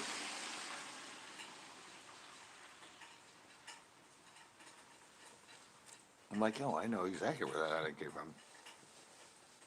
Yeah, it's in there's a big divot there now too. If you go over in your graph, you can see, because they're all floating. A lot of them float up and float down, float up, but they're sort of, well, that one was, sort of stuck in a divot. And evidently that year when the water got so high, it rose so much that even the bottom of it wasn't touching the edges of the crater it was in, and the winds picked it up. And I was out there too, man. You wouldn't believe it. This thing was like, it was like half an acre, at least. It actually split into two. It was like the big one was like, and man, it did not take much more than like a 5 or 10 mile hour wind. And that thing was actually like, it was doing like 2 knots across the freaking lake. Yeah. Yeah, 65 is the major temperature for most sunfish. Well, the bass size sunfish. Spots and smallies will actually get going around 60, 62 on average. A lot of largemouth usually it's around 65, but you'll get ones that will get going around 60. Some will go later. Some fish I think is bluegill and that's like 72. Crappie around the same time, 65. That's just sort of the whole thing that everyone says it's the moon phase. It's the moon phase. When it's full moon, that's when they all move up on the bed, which I don't believe. I did a lot of studies on that. Go back into the girls. All right, just fish.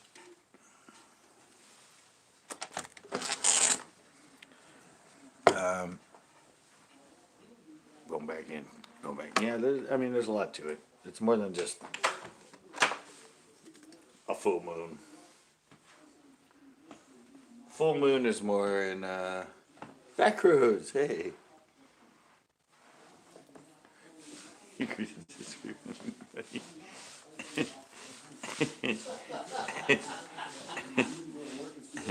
Well, it might be coincidental.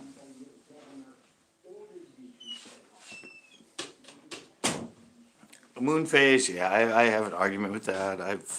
There was even an article in Bassmaster that was talking with other wildlife biologists like myself and that, and they said more coincidental. When it happens, it's not. There's a lot of other factors, but wow, it looks so bright out here. In tidal waters, it makes sense because you have a higher tide in the full moon and a lower tide during the new moon. So in tidal waters, it would make sense that the bass might correlate to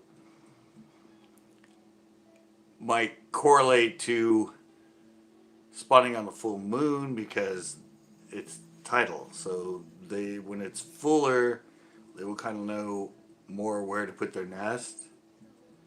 So that if they put their nest there and then once it goes to low tide, it's going to be high and dry. So that made sense to me. And I think that's where the whole full moon thing came from with the whole bass thing. Because I've seen bass spawn whenever. Half moon, quarter moon, full moon, new moon. If the conditions are right and they've been primed, they're not just going to sit around for a while.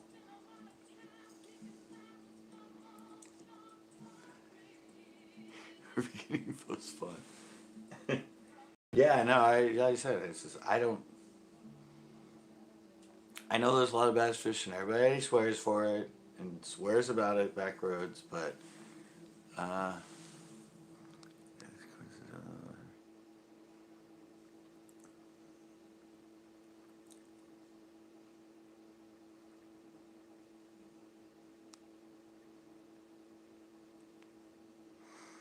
went from 2 bass sunbeds after it was very bed and like full. I see it every year. Maybe it's cool. Yeah, I don't know. I have not. There is no correlation. Even if you talk to actual, I mean, I am a wildlife biologist, but more ichthyologist. I mean, I wish I could find that article. It was in Bassmaster, and they said that I don't know. Maybe it's I don't know if you study it and you see it. It might be coincidental, but it might just be the perfect storm in the last few years at the same time as a full moon. Because I've seen a bunch of them load up at Pinot and everything, and it's like a new moon. I'm like, I'm all, man, it's warming up. They've been coming around here. They're getting fat, and all of a sudden, 2 days later, there's like beds everywhere. And it's not a full moon. It's like a half moon or a quarter moon. It's just you can see the progression of it. But I think a lot of people go out and look for it during the full moon. They say something. There was something about but the full moon and the gravity helps loosen their eggs in their belly and this and that. And I'm like, no, there's a lot of other factors that lead up to it. Time of day, water temperature, how cold it was during the winter, if it was a warmer winter, whatever. Yeah, I mean, I've seen them all over the board with it myself. So I said, I know there's. I said it might be just coincidental that it happened on the full moon. Because I don't think they don't all spawn at night. Because I see a lot of them spawning during the day. But who knows? I know fat crows, as he said. But went from 2 bass sunbeds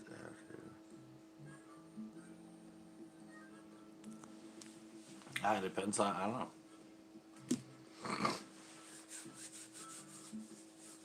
I just don't think it's. I don't know.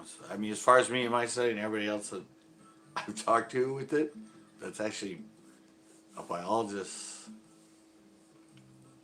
Unless it's a tidal water, they say it could be coincidence, but it won't stop them if it's a new moon. If it's like the perfect conditions on a new moon or a half moon or whatever moon, if it's just that sudden trigger, they're gonna do it. I don't know if I don't know. I don't often sight fish in that, so I don't really track it that much. I just know from studying it and seeing other stuff too. But my key was where it started. I was trying to research where it started. And I read the article and he talked about tidal waters. Like the delta or a lot of your lakes and rivers that have tidal fluctuation or rivers that have tidal. That to me made sense because it's always a higher tide on the full moon. And bass, largemouth at least, like to spawn fairly shallow. So it makes sense that they would kind of correlate with that, knowing during that time period when it's lighter out at night or whatever, that there's probably better odds that their fry are going to survive. So, I don't know. Just my theory. But it came from a fact, from a scientific sort of. All right, guys, I'll be right back. Another pee break. But I'll be right back in here with the girls. So.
Okay, I'm back. Oh, we dropped a person. Oh, backroads, you missed the whole, we're going to start doing a tournament thing. Eventually, maybe. When the world becomes normal again. Oh, just walking there.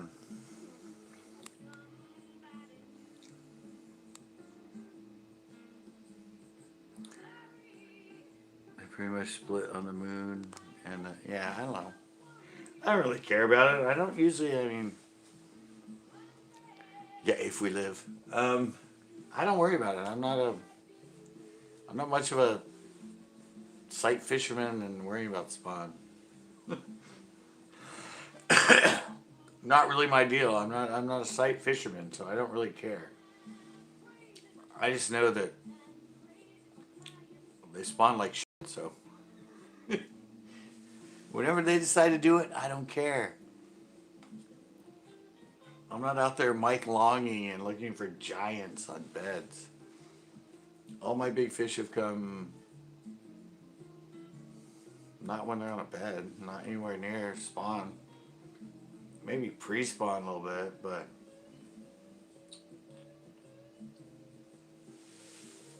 it's not usually my focus. Monica, wow. I was just saying yesterday I hadn't seen you in a while. I'm still here. I'm still here trying to do what I do. Luckily, a lot of what I do is from right here. Except when I'm live fishing, and then live fishing, and then live human fishing. So, yeah, actually, what, 1, 2, 3. So, yeah, 3 of the 5 days I go live, I'm used to being in external places. So, that's changed. Now it's just hanging out here. But I always hang out here on Tuesdays because we got the girls. And, yeah. Went out and filmed a couple shows. Planning to film another show this Saturday with Chris. Still editing a show that I did from last Saturday. But actually, what I just heard on the news, as I walked to go to the bathroom and come back, it's not looking good. Yeah. Well, yeah. Kind of. I only go out twice a day to get supplies.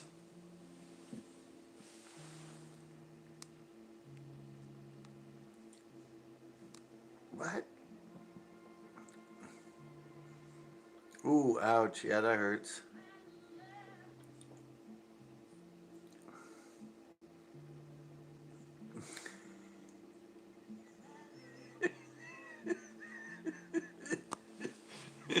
I know. I've only had to do that once.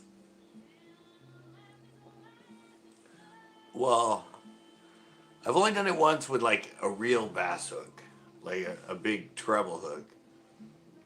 I've done a lot with like small hooks, like number 8s and that, and it's shoved in, and because they have smaller, and I just grabbed it and just yanked it as quick as I could out. Yeah, life computer. Yeah, no, I had it twice. Oh, no, I had it twice. Kids not life. Yeah, one time I had it right here. A jerkbait went all the way in, almost all the way through, and I had to push it through and then get the pliers and actually the pliers to break it off. And another time a pinot one went in. Treble hook, I think, I don't know, I don't know if it shot out or I was holding it, and like, I don't know what I was like holding it or something, it slipped because of the reflex of the rod. It shot one of the hooks in under, and I didn't want to deal with it. So I just grabbed it and friggin', as quick as I could, just yanked it out, and I cut open, all this blood starts like pouring out. I'm just like trying to fish and like sucking on it and flicking it while I'm like cranking. I just didn't want to deal with it. It was in before, it was in past the barb, but it was like abandoned. It was number 6, not like a heavier size. Tough guy.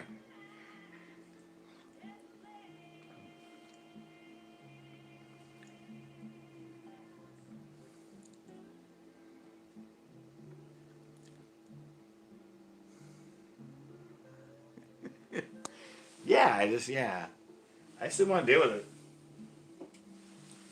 Because I saw it. Once I saw it in there, I'm like, ah, fuck. I was just getting started. It was like, I don't know, I think I just took the 4-aught worm hook.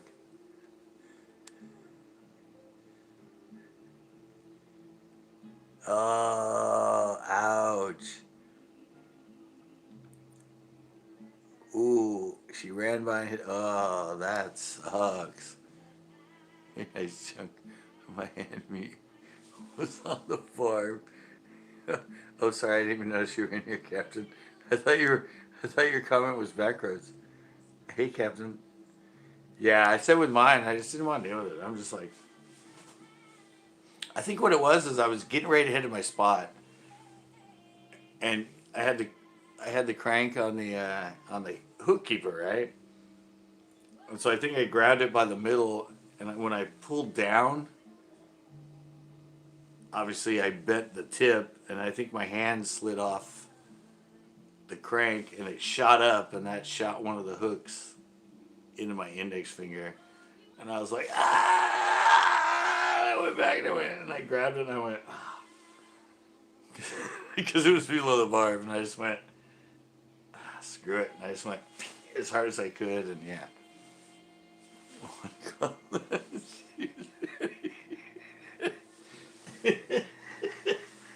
did, did you miss the video? Come on, that should have been on video, man. You could have put that on America's Funniest Videos. Yeah, it's $500 just to get into one.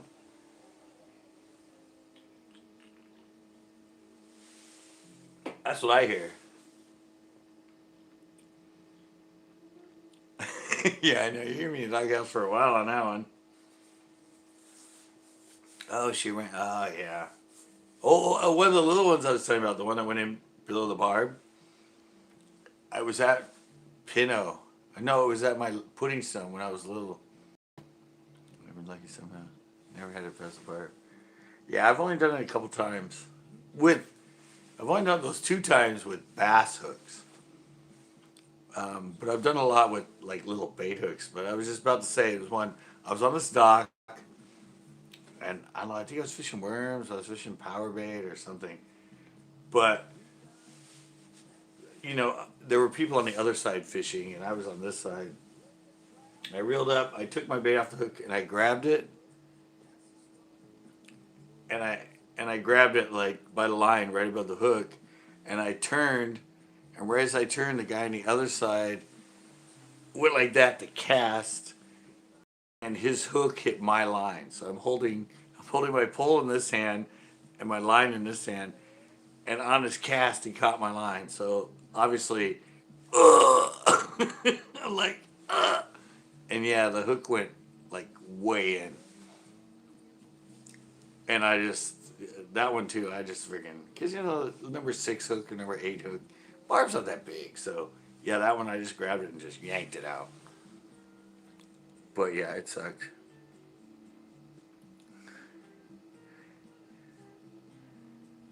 Listen, son running inside the house.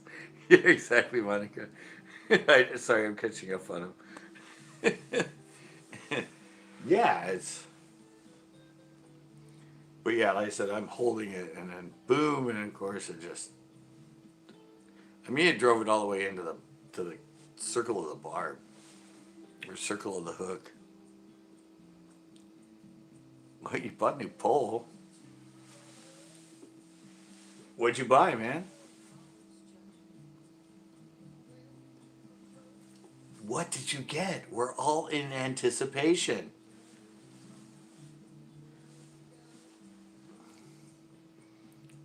Turn the guilt back off. Yeah, was she supposed to be in that room anyway?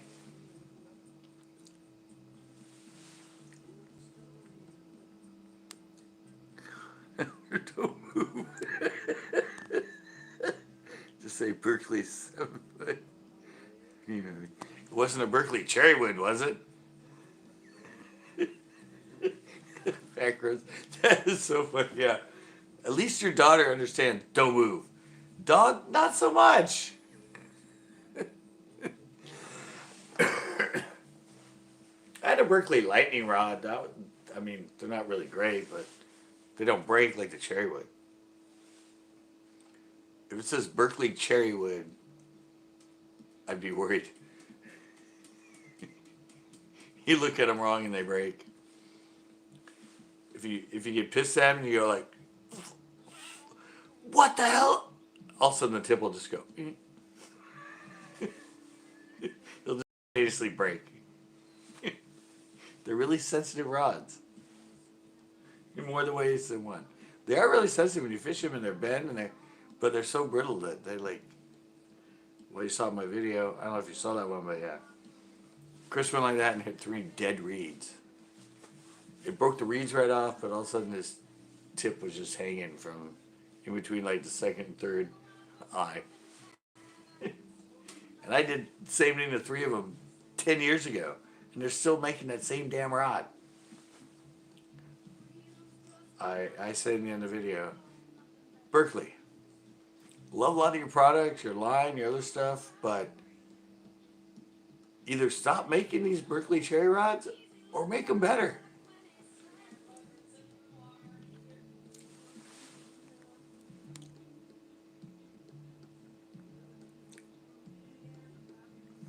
Insensitive rod. So your rods talk to you back roads. You're like me. I, you're the first person. Really? We need to get together because my rods talk to me too, and some of them, you're right. They are very insensitive. I'll miss it, and I swear the rod's like, haha. I'm like, what? Nothing. What? All right. And then I'll do it again, and I'm like, asshole. What?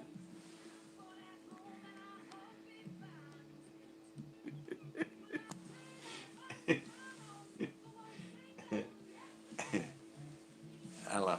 That was just my little play on talking to rods.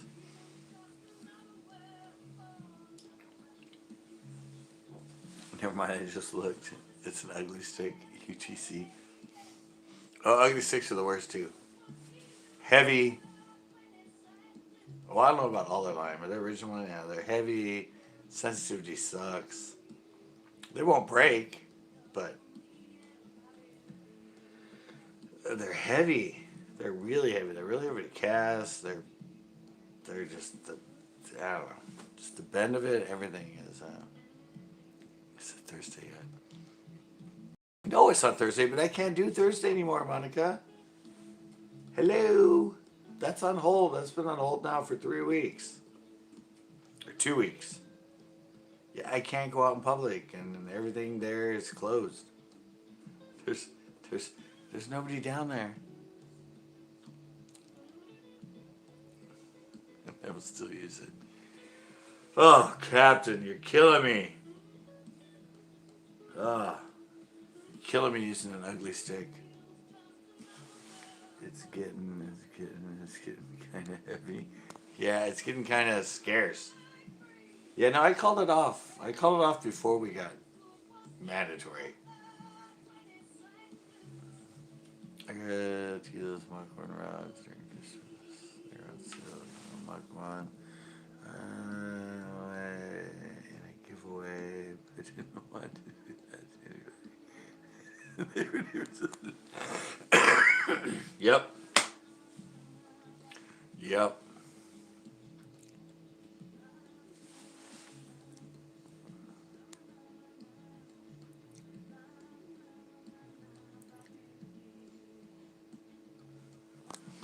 Yeah, I gotta teach you.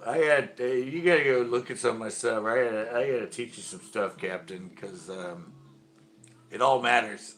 And just listen to what you're using, how you're talking. I'm like, oh, you watch me, and you're so critical on me, and watching how I hold it close into me and all that. The rod is totally like you saw how it's part of my body. Well, the rod has to be comparable enough to be part of your body.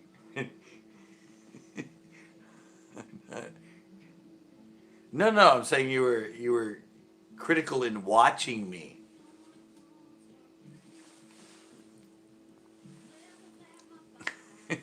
No, I'm saying you're critical of watching me, meaning you wanted to learn from me.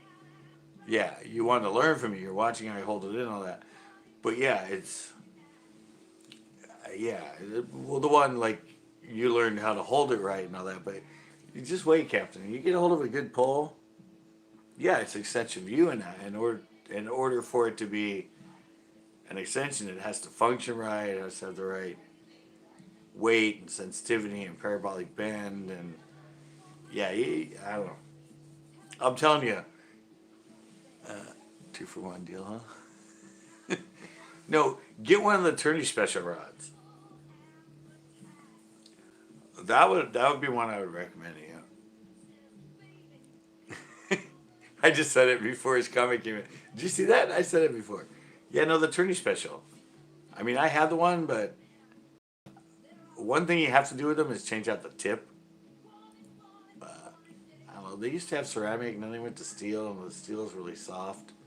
So I just light it, and I pulled it off, put a new one. I just broke it recently, because in one of my videos, Chris stepped on the tip, and he broke it. But yeah, I have one here without a tip.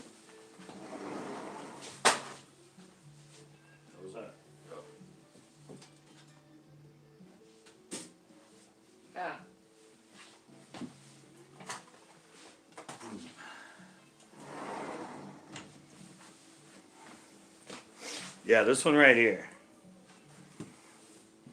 I don't know if it's still the same color. This one's from a couple years ago, but yeah.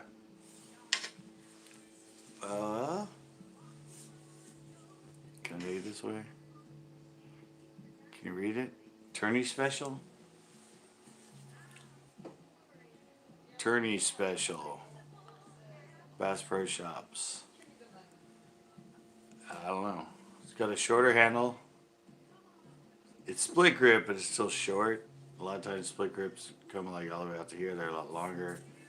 But a 6.5. This is 6.5 medium. Let me get out of that. We got 6.5 medium. I don't know. You hit the butt on this thing just where the power is and the tip. I mean, I said I'm using Abu Garcia right now. One of the Vendettas or Vigilante. I don't know. There's one they don't make anymore. It was their lowest. 24. It's the one you see in my new video. And yeah, I've lost fish further out on it, setting the hook because the tip is a lot weaker than this one. But yeah, this thing has, I mean, the other one is like, I don't know, it's very kind of soft all the way to here before it starts to thicken up. And this one's like, it loads up better or whatever. But yeah, try one of these, Captain. The Tourney special, super, super light. I mean, they're $49, $49.99. They're $50, but I've been using this. I've been using the Tourney special since 2000.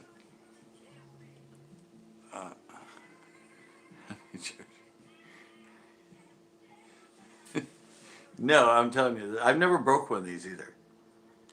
Yeah, I was throwing the bubbles. Best feeling 90 rod after that. Alright, what?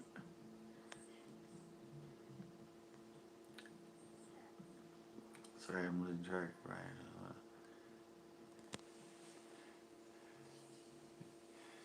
Alright, Monica. Thanks for coming in. Yeah, but I said I've been using this since it had cork handles, since it was really heavy, since like 2000. It used to be my cranking rod. And now they've updated. I don't know if they're still doing the green like this. I don't know what the update is. I mean, I need to get another one. Or, could you see I broke the tip off?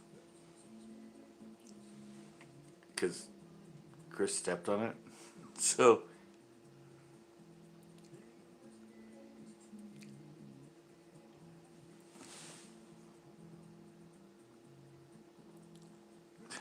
yeah. Well, you can use it. Yeah, I mean, all the rest of them, you can use it.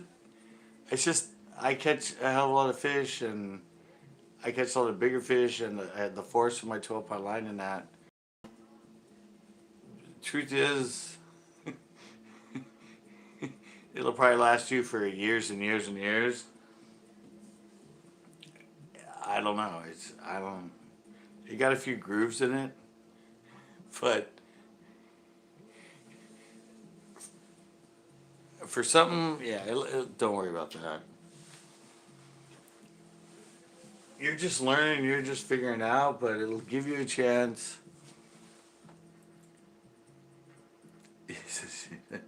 I know tips cost like $1. All you gotta do is put a lighter on and pull them out. Put super glue on the other one, just put it back on. I change it to ceramic tip. Only the tip, the rest of it is fine. But it'll, I don't know. It'll, I don't know, I have to put it in reference of,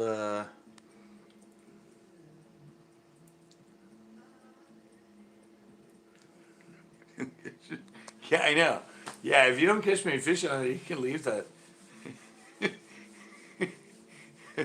But yeah, you catch a lot of like 4 or 5 good fighting fish, hard fish, or catch a lot of fish on it. It does get it. I'm kind of,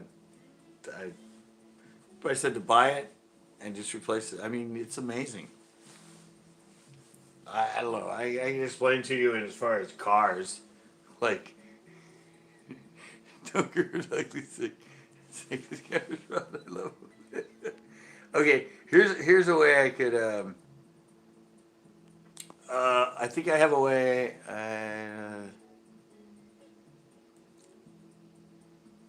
Much like me, I can tell the difference in the car's tires by the way it feels. The seat, steering wheel. Okay, I was just, because I used to have a fixed up rabbit and did road racing and rack and pinion and stuff. Yes, I caught that packet insult. No, but let me relay it to, all right, road feel. I mean, obviously, you're a stunt driver, you're a race car driver. I used to have my rabbit. I had it rack and pinion, no power steering. I even put an aluminum bushing that goes to the passenger side on the steering arm instead of the rubber, because the rubber kind of flexes so you don't get it. And I had 15-inch rims with a low profile. And any little groove or anything like will pull the wheel and everything. Because when you're a driver, that you need to feel it. You don't need the power. Um, all right. Well, I'm doing it with you. Cause so yeah. I mean, I had it. I had it all set up for racing, for autocross, for everything. And yeah, I mean, I would get a little groove and it would pull it. Well, that's what a good rod is like. Like this when you're bass fishing. It's like really good rack and pinion, no power steering, really wide tires, low profile. You feel everything. The second you move that freaking steering wheel, that car moves. It jumps. You're at one through the steering wheel. You're basically holding the steering wheel, but you're holding the wheels. And then take that to like full power steering where you don't feel anything, and maybe there's like a little bit of a lag. Like you can drive like this, and you turn the wheel, and then all of a sudden, the car starts to move like a big luxury car compared to a sports car. that's that's the difference between a good rod and a bad rod when you're fishing. Is a race car set up with rack and pinion, everything set tight. You feel to that cushy Cadillac power steering where you can like move the wheel like 2 inches back and forth before the car even moves. Turn into slow. Yeah, that's the difference. I mean, I just want to take the analogy of you with, like I said, with racing and how you can tell the difference in tires, and you can. I mean, yeah. I mean, if you're anything a race car driver or anything else, you want to feel the road. You don't want to like. I don't know. I used to drive some of my mom's cars, like a T-Bird and something like that. And yeah, and I was scared to drive that fucking thing. Like after my rabbit.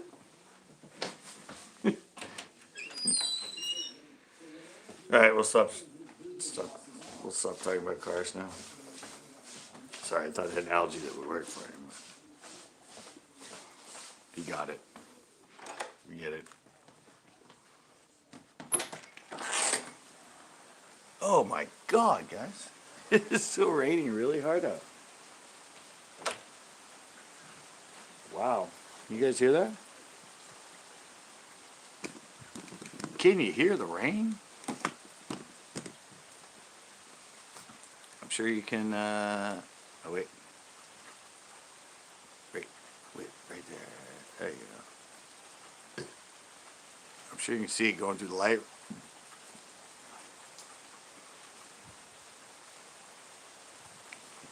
Wow. Too bad we're all on lockdown. This would be like the best time to actually. The lakes are gonna fill up. I don't know.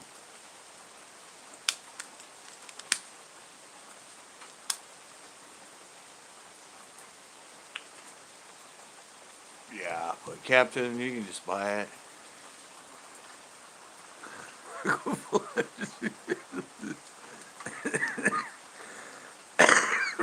Thing is, I can drive this shit out of anything.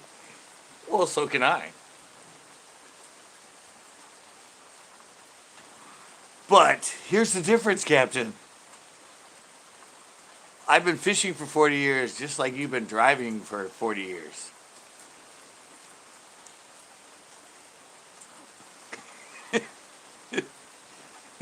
So I'm good at fishing any pole I get a hold of. And I'm sure you can drive the shit out of any car you get a hold of. But wouldn't you rather really drive a freaking bitchin' ass car than have to make do?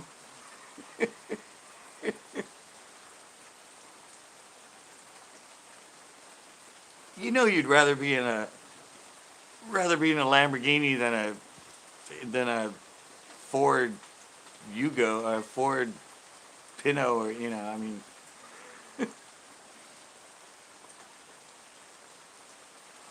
you'd rather be in the best of the best.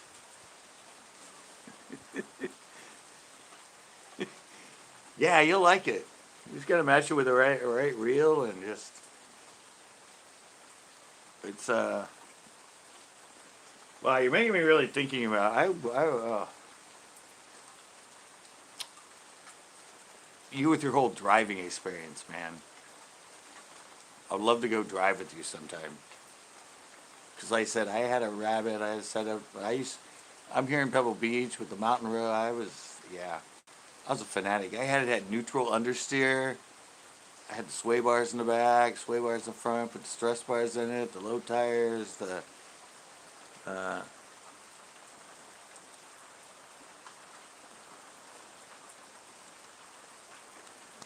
well, now you do. Or you'll understand once you do it. Yeah, I would love to go. I would love. I was a maniac when I built my car. I used to be able to go through, Captain, I used to be able to go through corners in my rabbit and like the inner wheel would lift off the ground because it was so stiff. Corn farts! Yeah, I was a fanatic, like, road racer for a while. Used to do, used to do e-brake slides, get myself drifting through turns and stuff, and yeah, I should be dead by now with the way I drove that thing.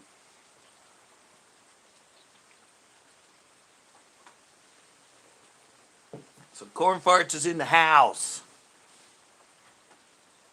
JDS said you got arrested.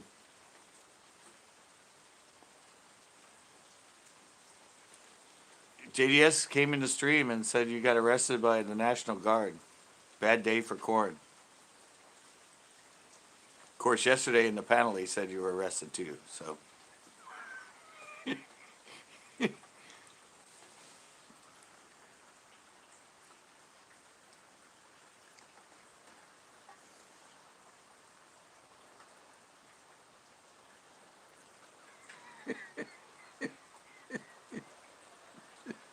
who said that? Yeah, JDS said that. Yeah, Captain. I'm seriously here during the day of Lagance. We had a. I used to love going out in my rabbit, and through the turns and everything. Through the through the turns and everything, I could keep right up on a Porsche or a Ferrari or a Lamborghini. But yeah, the second they got to the straightaway, especially going uphill,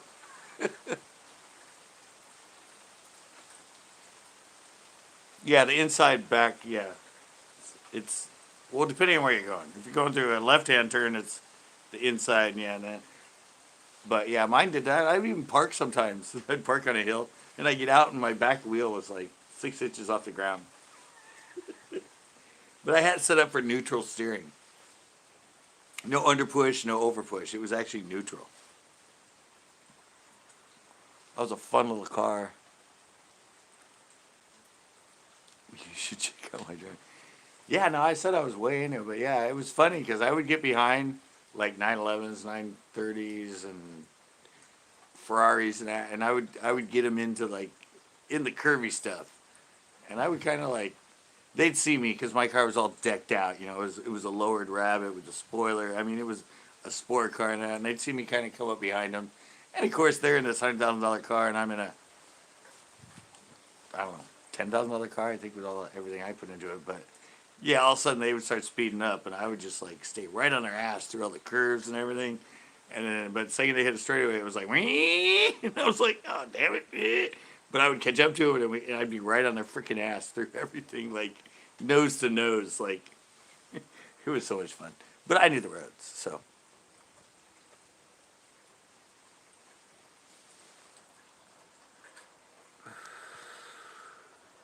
yes. Like, no, mine was all decked out, dude. I mean, I spent $8,000 on that car. I still have pictures of it somewhere. But yeah, and it had I put a new engine in it. I put a 120 horse GTI engine in it, and it had a 15 to 1 horsepower to weight ratio. It only weighed 1,800 pounds. So yeah, it was quick. Let's drive. It's me, Captain. This is my drive channel. All right, let's drive. Sounds good. Sounds good. Couldn't get laid in it. You gotta pimp it out, dude. I actually met a guy. Oh, I haven't told you. I don't think I've told you this, Captain, but there was this guy from Colombia that I met that was a race car driver. He was a Formula driver. And he was here. And when I met him, he was teaching at Laguna for the Sears. And he had a totally decked out Golf. Like, redone. I mean, the thing was just freaking. And I drove around him a lot. And we actually in a race with a. got in a race with a Brady Bunch wagon on the freeway. And yeah. And yeah, he scared the shit out of me, dude. Some of the stuff he did, knowing the edges of his car and knowing like, uh, I said we were doing 105 miles an hour. Um, yeah, we're doing it. Yeah, I don't know. There was this. Seriously, it was a green wagon, whatever that Brady Bunch wagon was, with the wood paneling on the side with the thing in it. And the guy came up next to us and was like, vroom, vroom, vroom. Yeah.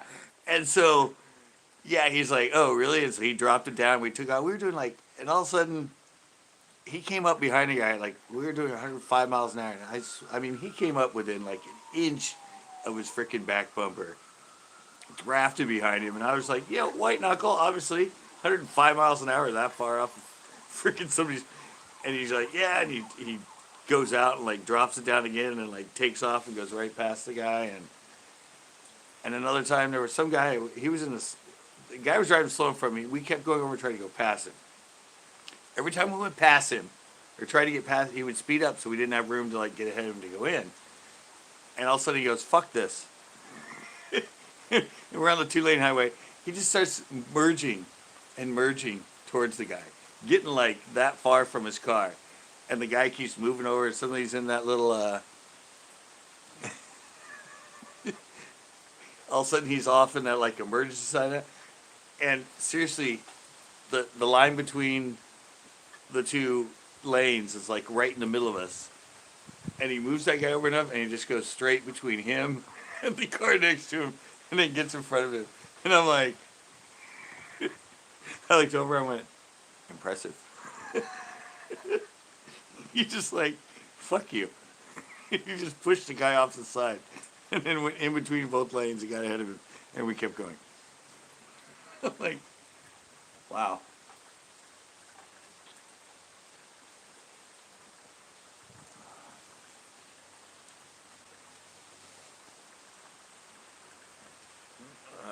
My fastest drift entry.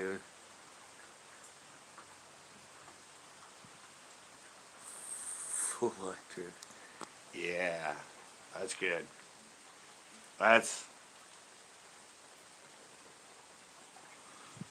I used to drift mine, but it was either. Oh, an M5, nice. Mine was either. I mean, I could drift my Rabbit in the rain. I could. I could go into a turn and just kind of hit the wheel a little bit and get the rear end out, and then I could just hold it, so I could actually go through the turn with it kind of sideways and then come back into the lane. Oh, I never did it when it was dry, but I learned when it was wet, I could do that a lot with my rabbit. I learned how to just like, I don't know, when you start to go in the turn and just kind of hit it a little bit back to the left of it and get it to swing out a little bit and then just hit the gas and hold it there so you get the whole rear end and go kind of sideways through a turn. Luckily, I never overdid it and ended up crashing, but I should just do that here in Pebble Beach on the public roads.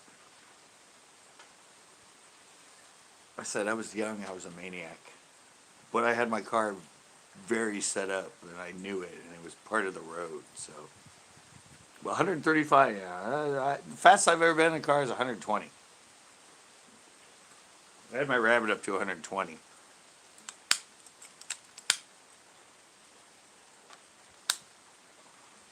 But on a straight road on the way to Vegas. And the only reason I did it is because I was doing like 75 and minivans were passing me and it was pissing me off. I'm like, nah.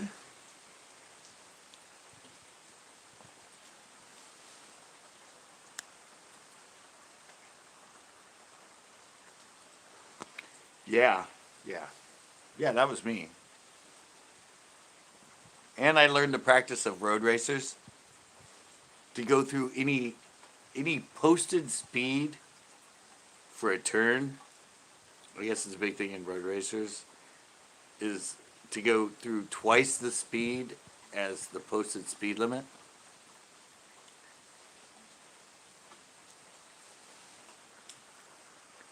Top motorcycles 175, 165. Yeah, I can't imagine that.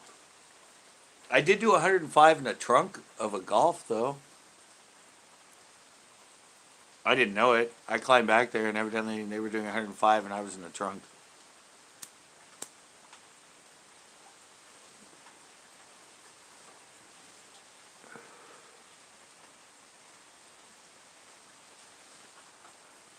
Yeah, that was the thing, right? That was the thing with road racers, or people that had their cars set up for like autocross or road races would be able to take you. Like if it says 40, try and take it at 80. If it says 25, try to take it at 50.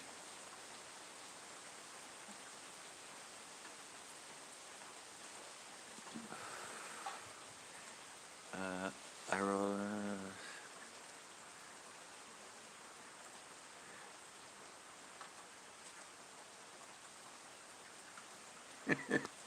Yeah.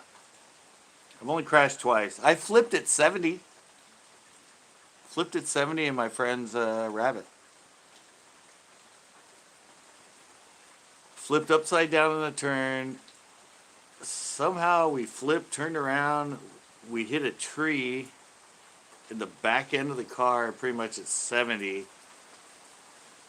And then we bounced 10 feet off it, and we were sitting on the edge of a 40-foot cliff that went in down to a gully. And we had to climb out his, because we were turned around, so he was on the, he's like, oh, I can get out my side, and he grabbed me and pulled me out for the passenger side on his car.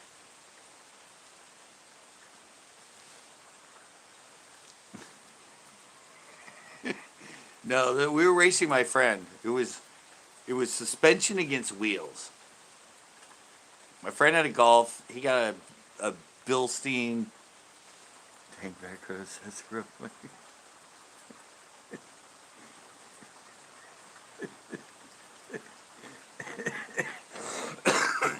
Yeah. What we did is we took off from Carmel. My friend, like I said, got stock tires and rims on his Golf, but a Bilstein suspension kit lowered. And my friend had the stock GTI suspension, but he had the 15-inch low-profile rims. So they wanted to do a race in Pebble Beach on a road race and see which one handled better, the difference. And Yeah, it was my friend's fault though. And well,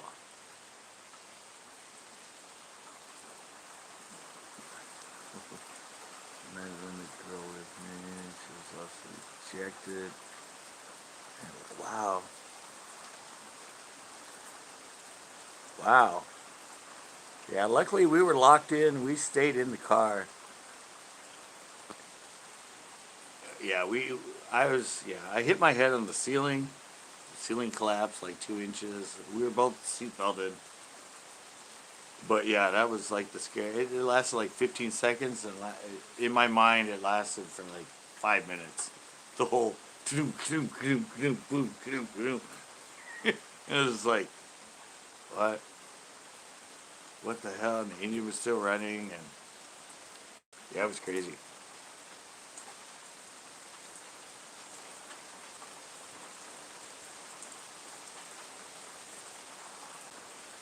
Yeah, that's why I said it's, yeah. But see here, like I said, here's a good one for you. Um, front wheel drives. It was a front wheel drive, right? A Rabbit. Let's drive, aka Captain. 70 miles an hour going into the turn, right? He gets in the right going into the apex of the turn. He hits the clutch to shift. You know what happens when you take off on a front wheel drive? Second, yeah, he went. Second, he did that. Rear end just went. See ya. It was probably like a 40-mile-an-hour turn. He was doing 70, and right as you're starting to go into that apex where the G-force, he puts in the clutch and starts to shift. That was it. Rear end went out. We hit the curb and boom.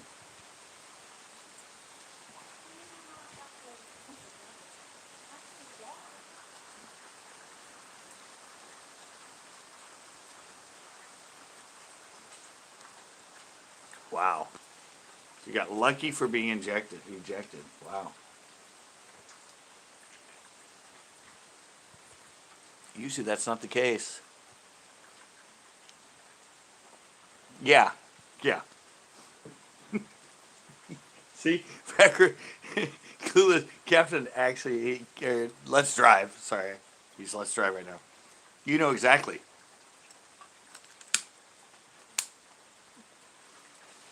You know exactly. Push it and unload the car. LOL. Great timing. Yeah. Right in the apex of the turn. I think he was in third, second or third. I don't know, but yeah, it was just. Yeah, I just saw it. I mean, I kind of had that because I had my Rabbit at the time and I drove it, and yeah, like as we're going into it, and all of a sudden I see him reach down, and I'm like, like, what are you doing?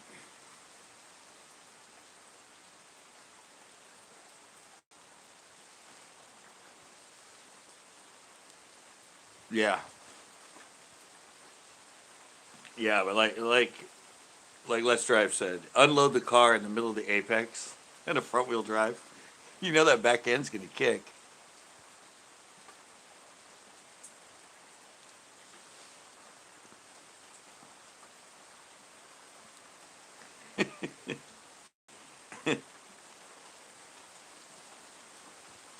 Yeah, he totally knows what I mean.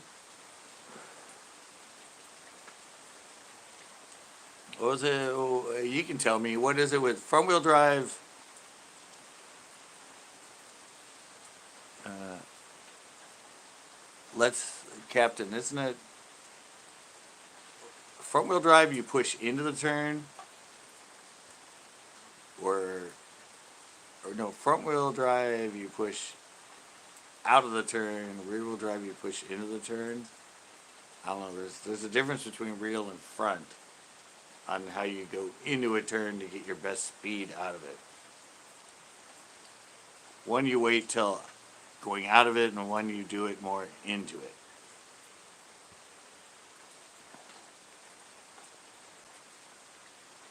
But yeah, all I know is in the middle of an apex with the with the highest amount of G-force, you don't unload the freaking car. You don't unload that power. I'm just like, if we wouldn't have hit that tree and gone over that hill, I might not be talking to you guys because it was like 40 foot down,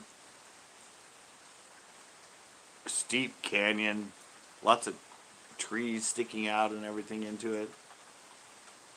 We were the luckiest people alive to hit that tree and still end up on 2 feet of grass after the curb before the totally almost vertical rest of the canyon. Lucky, lucky, lucky.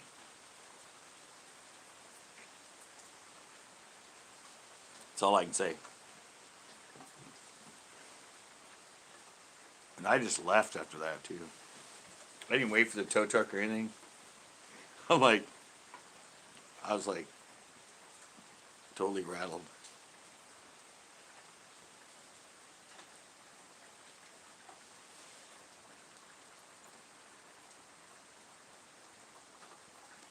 Break, turn, go.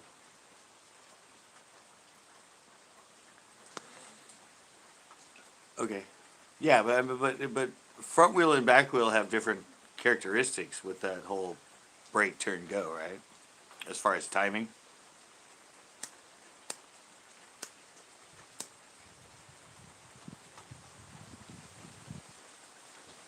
Although I've never driven a rear wheel drive car, so I have nothing to say. But I hear the characteristics are different, at least as far as the break, turn, go, and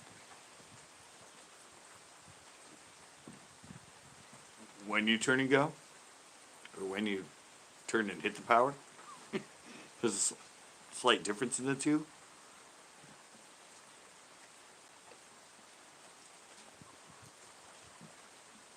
That's what I've always heard.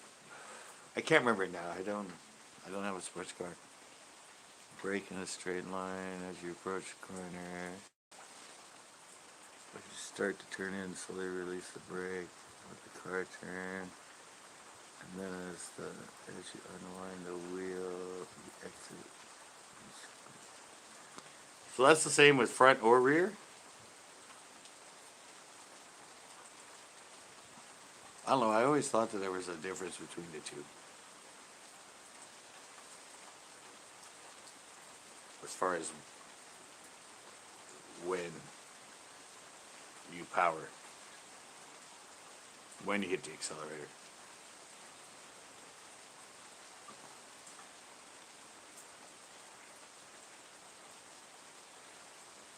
Oh.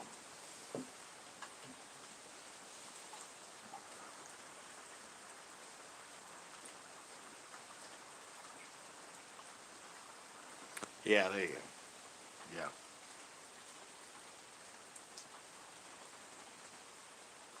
Plus, plus two. I mean, if you're exiting and you hit the power too much with the rear end, with the weight behind it, doesn't have, it might get squirrely compared to the front wheel drive when you're coming out, since the weight's in front. The back end will just follow through.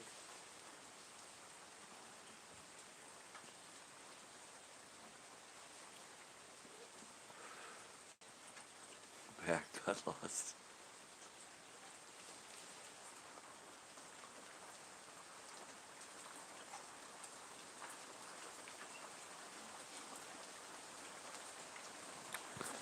Okay.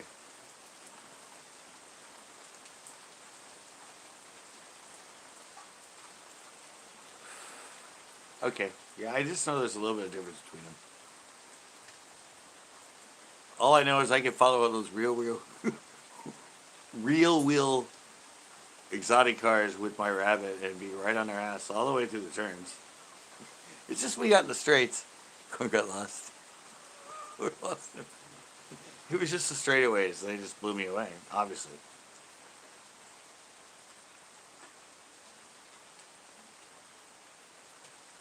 Well, I said I knew the roads, and I would do it on purpose. I'd just go cruise around Pebble Beach waiting to find one of those cars to get behind in a curvy section and toy with them.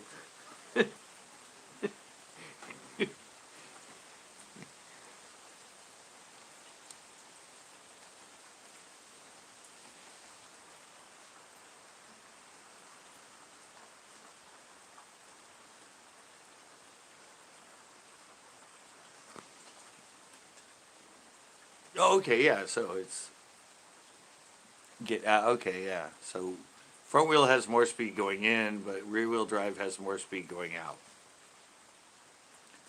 Basically, if I'm reading you right. Straight to the liquor store.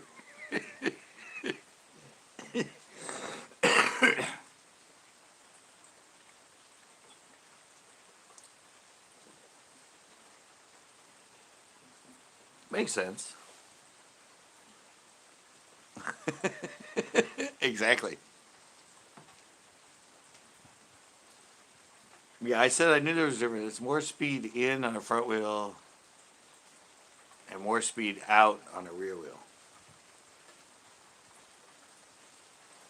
Like I said, you can go into it faster, but you don't have as much momentum when you come out of it.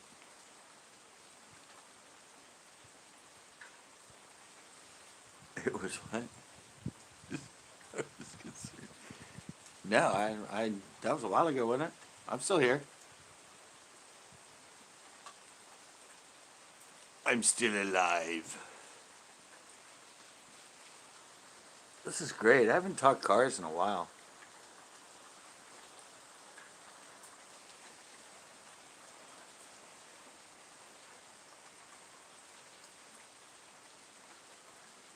Yeah, that's what I said. That's what I said. But I've had some built a car for it myself when I was into cars and have some sort of all of the balance and neutral steering and racking and yeah, I just did on the regular streets. Should have really killed myself, but my car handled very very well in turns.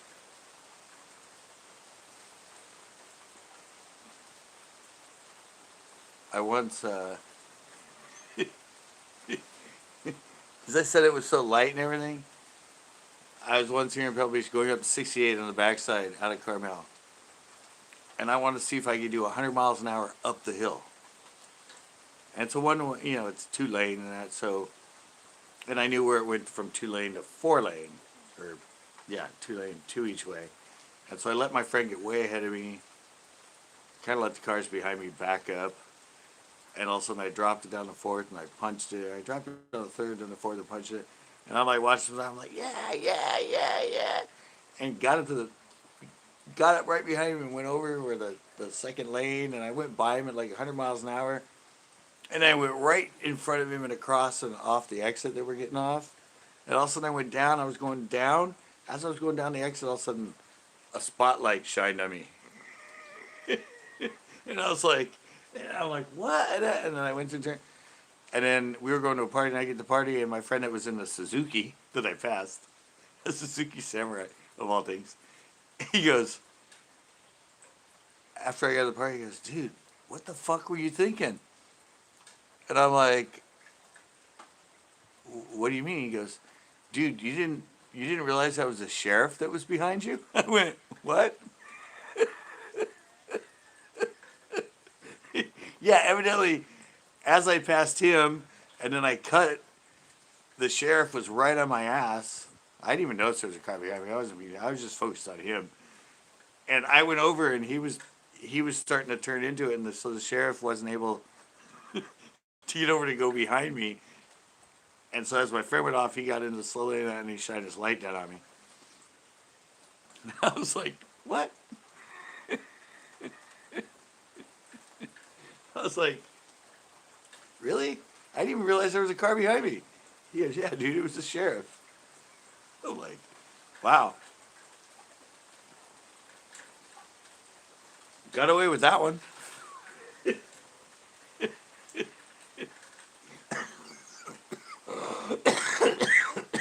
Wasn't planning to outrace the sheriff, but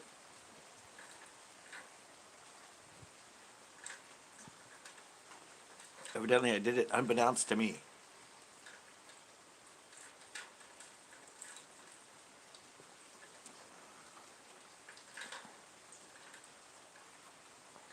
Hey, what's today? 24th 24th, and it's a Tuesday. FYI.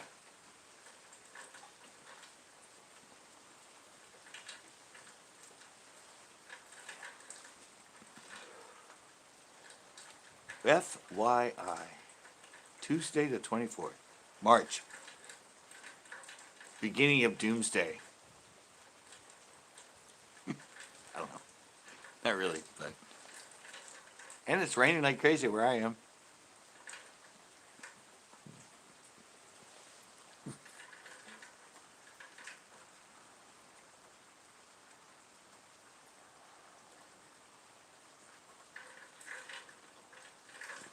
Yeah. I used to. I know it's going.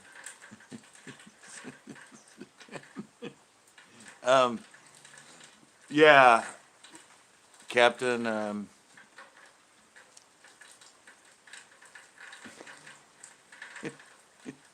Yeah, Captain. But I used to do that. I used to come in. I used to bring people. I lived in San Luis, and I would take them to my house in Pebble Beach because they were a skateboard or something, and I would take the back road, Carmel Valley, that's all windy and has straights and everything. And yeah, I brought a lot of people home, and by the time we got home, they're like, "Dude, you just scared the shit out of me." Like I was white knuckled, holding onto the seat the whole time. I'm like, I'm all, I know, isn't this road great? There's nobody out here, and you can just haul ass, and it's all windy and uphill and downhill. I really would say.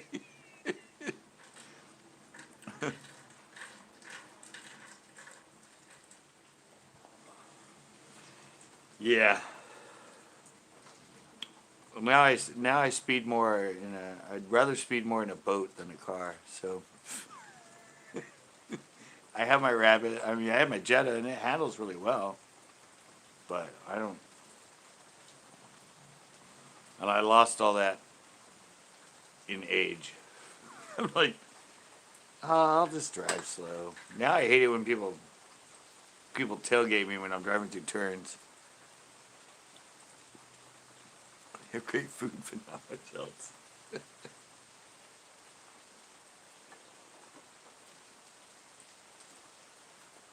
Yeah, it was a lot of fun having that Rabbit. It was a lot of fun building it. Built for autocross. DMF Fishing, what is up?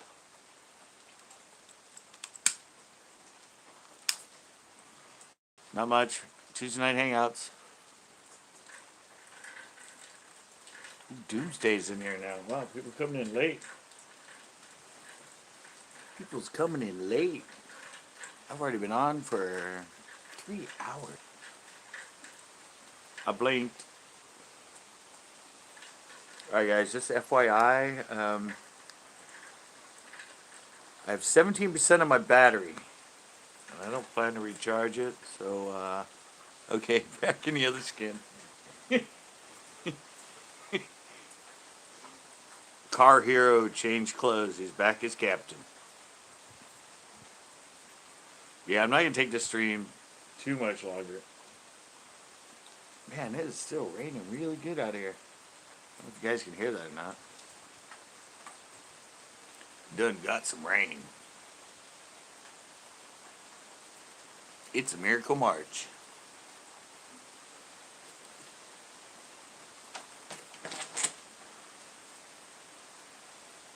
It's raining in the back. It's raining in the front too. My stepdad just came out and said, it's raining in the back. Well, I'm like, yeah, it's raining out here too. Raining cats and dogs here. Yeah, it's coming down. Like I said, I can turn it around.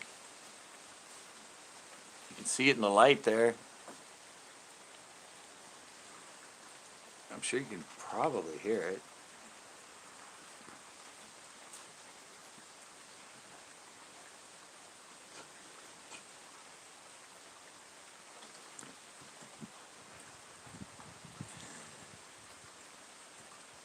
It's raining in South Carolina too.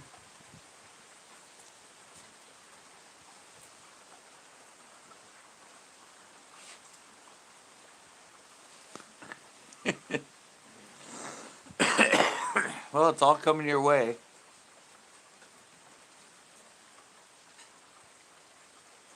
You're a little bit further inland than I am, corn farts. It's on its way. It's still right in here, which means it's probably going to get to you.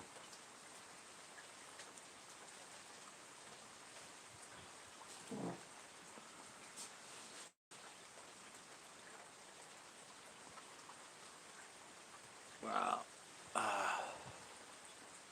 Can't believe I spent 8 hours editing today and I'm still not done with the freaking video. I'm not even halfway through the video. Oh, my battery just gave me a 50%, guys.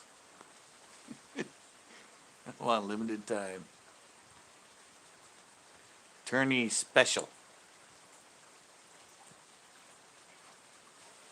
Think what? No. No, not here. I'm by myself. Yeah, it's attorney special.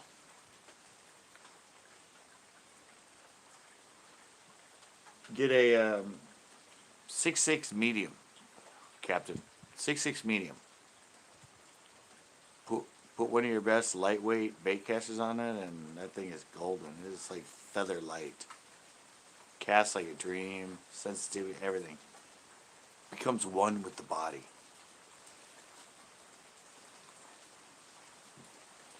I'm telling you.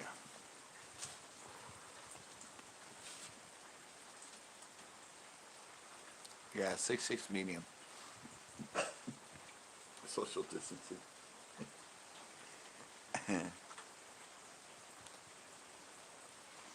Yeah, I said I'm down to 15%, so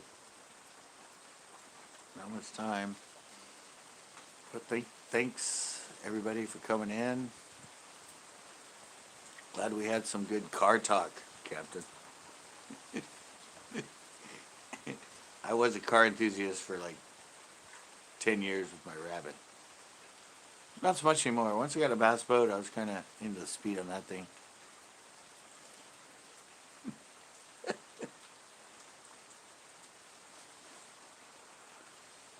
Oh, were they? Pier's still open?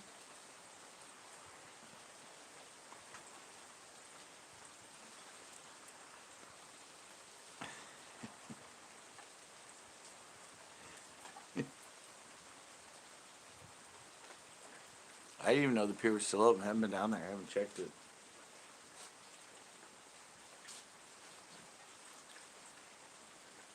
It's still open, huh?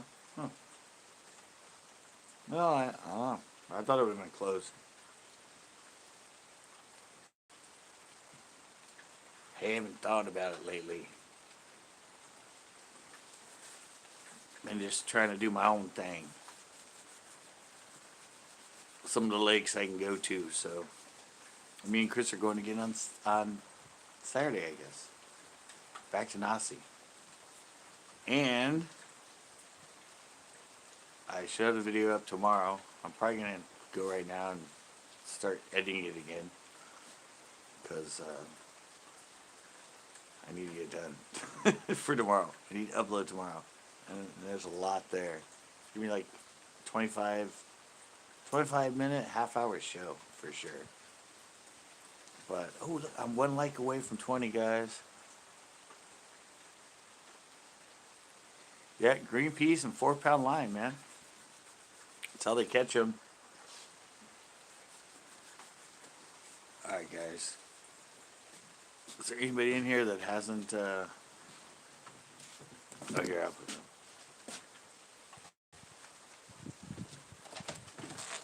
Anybody in here that hasn't subscribed?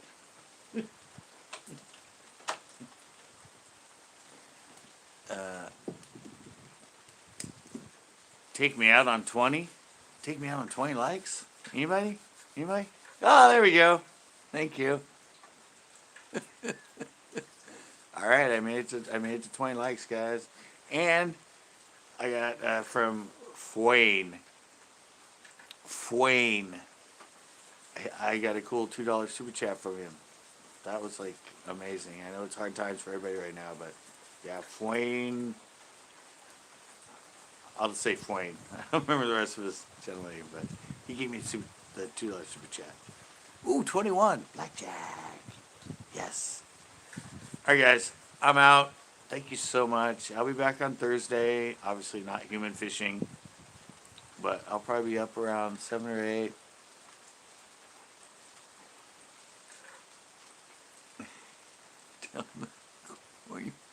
Yeah, I'm gonna go.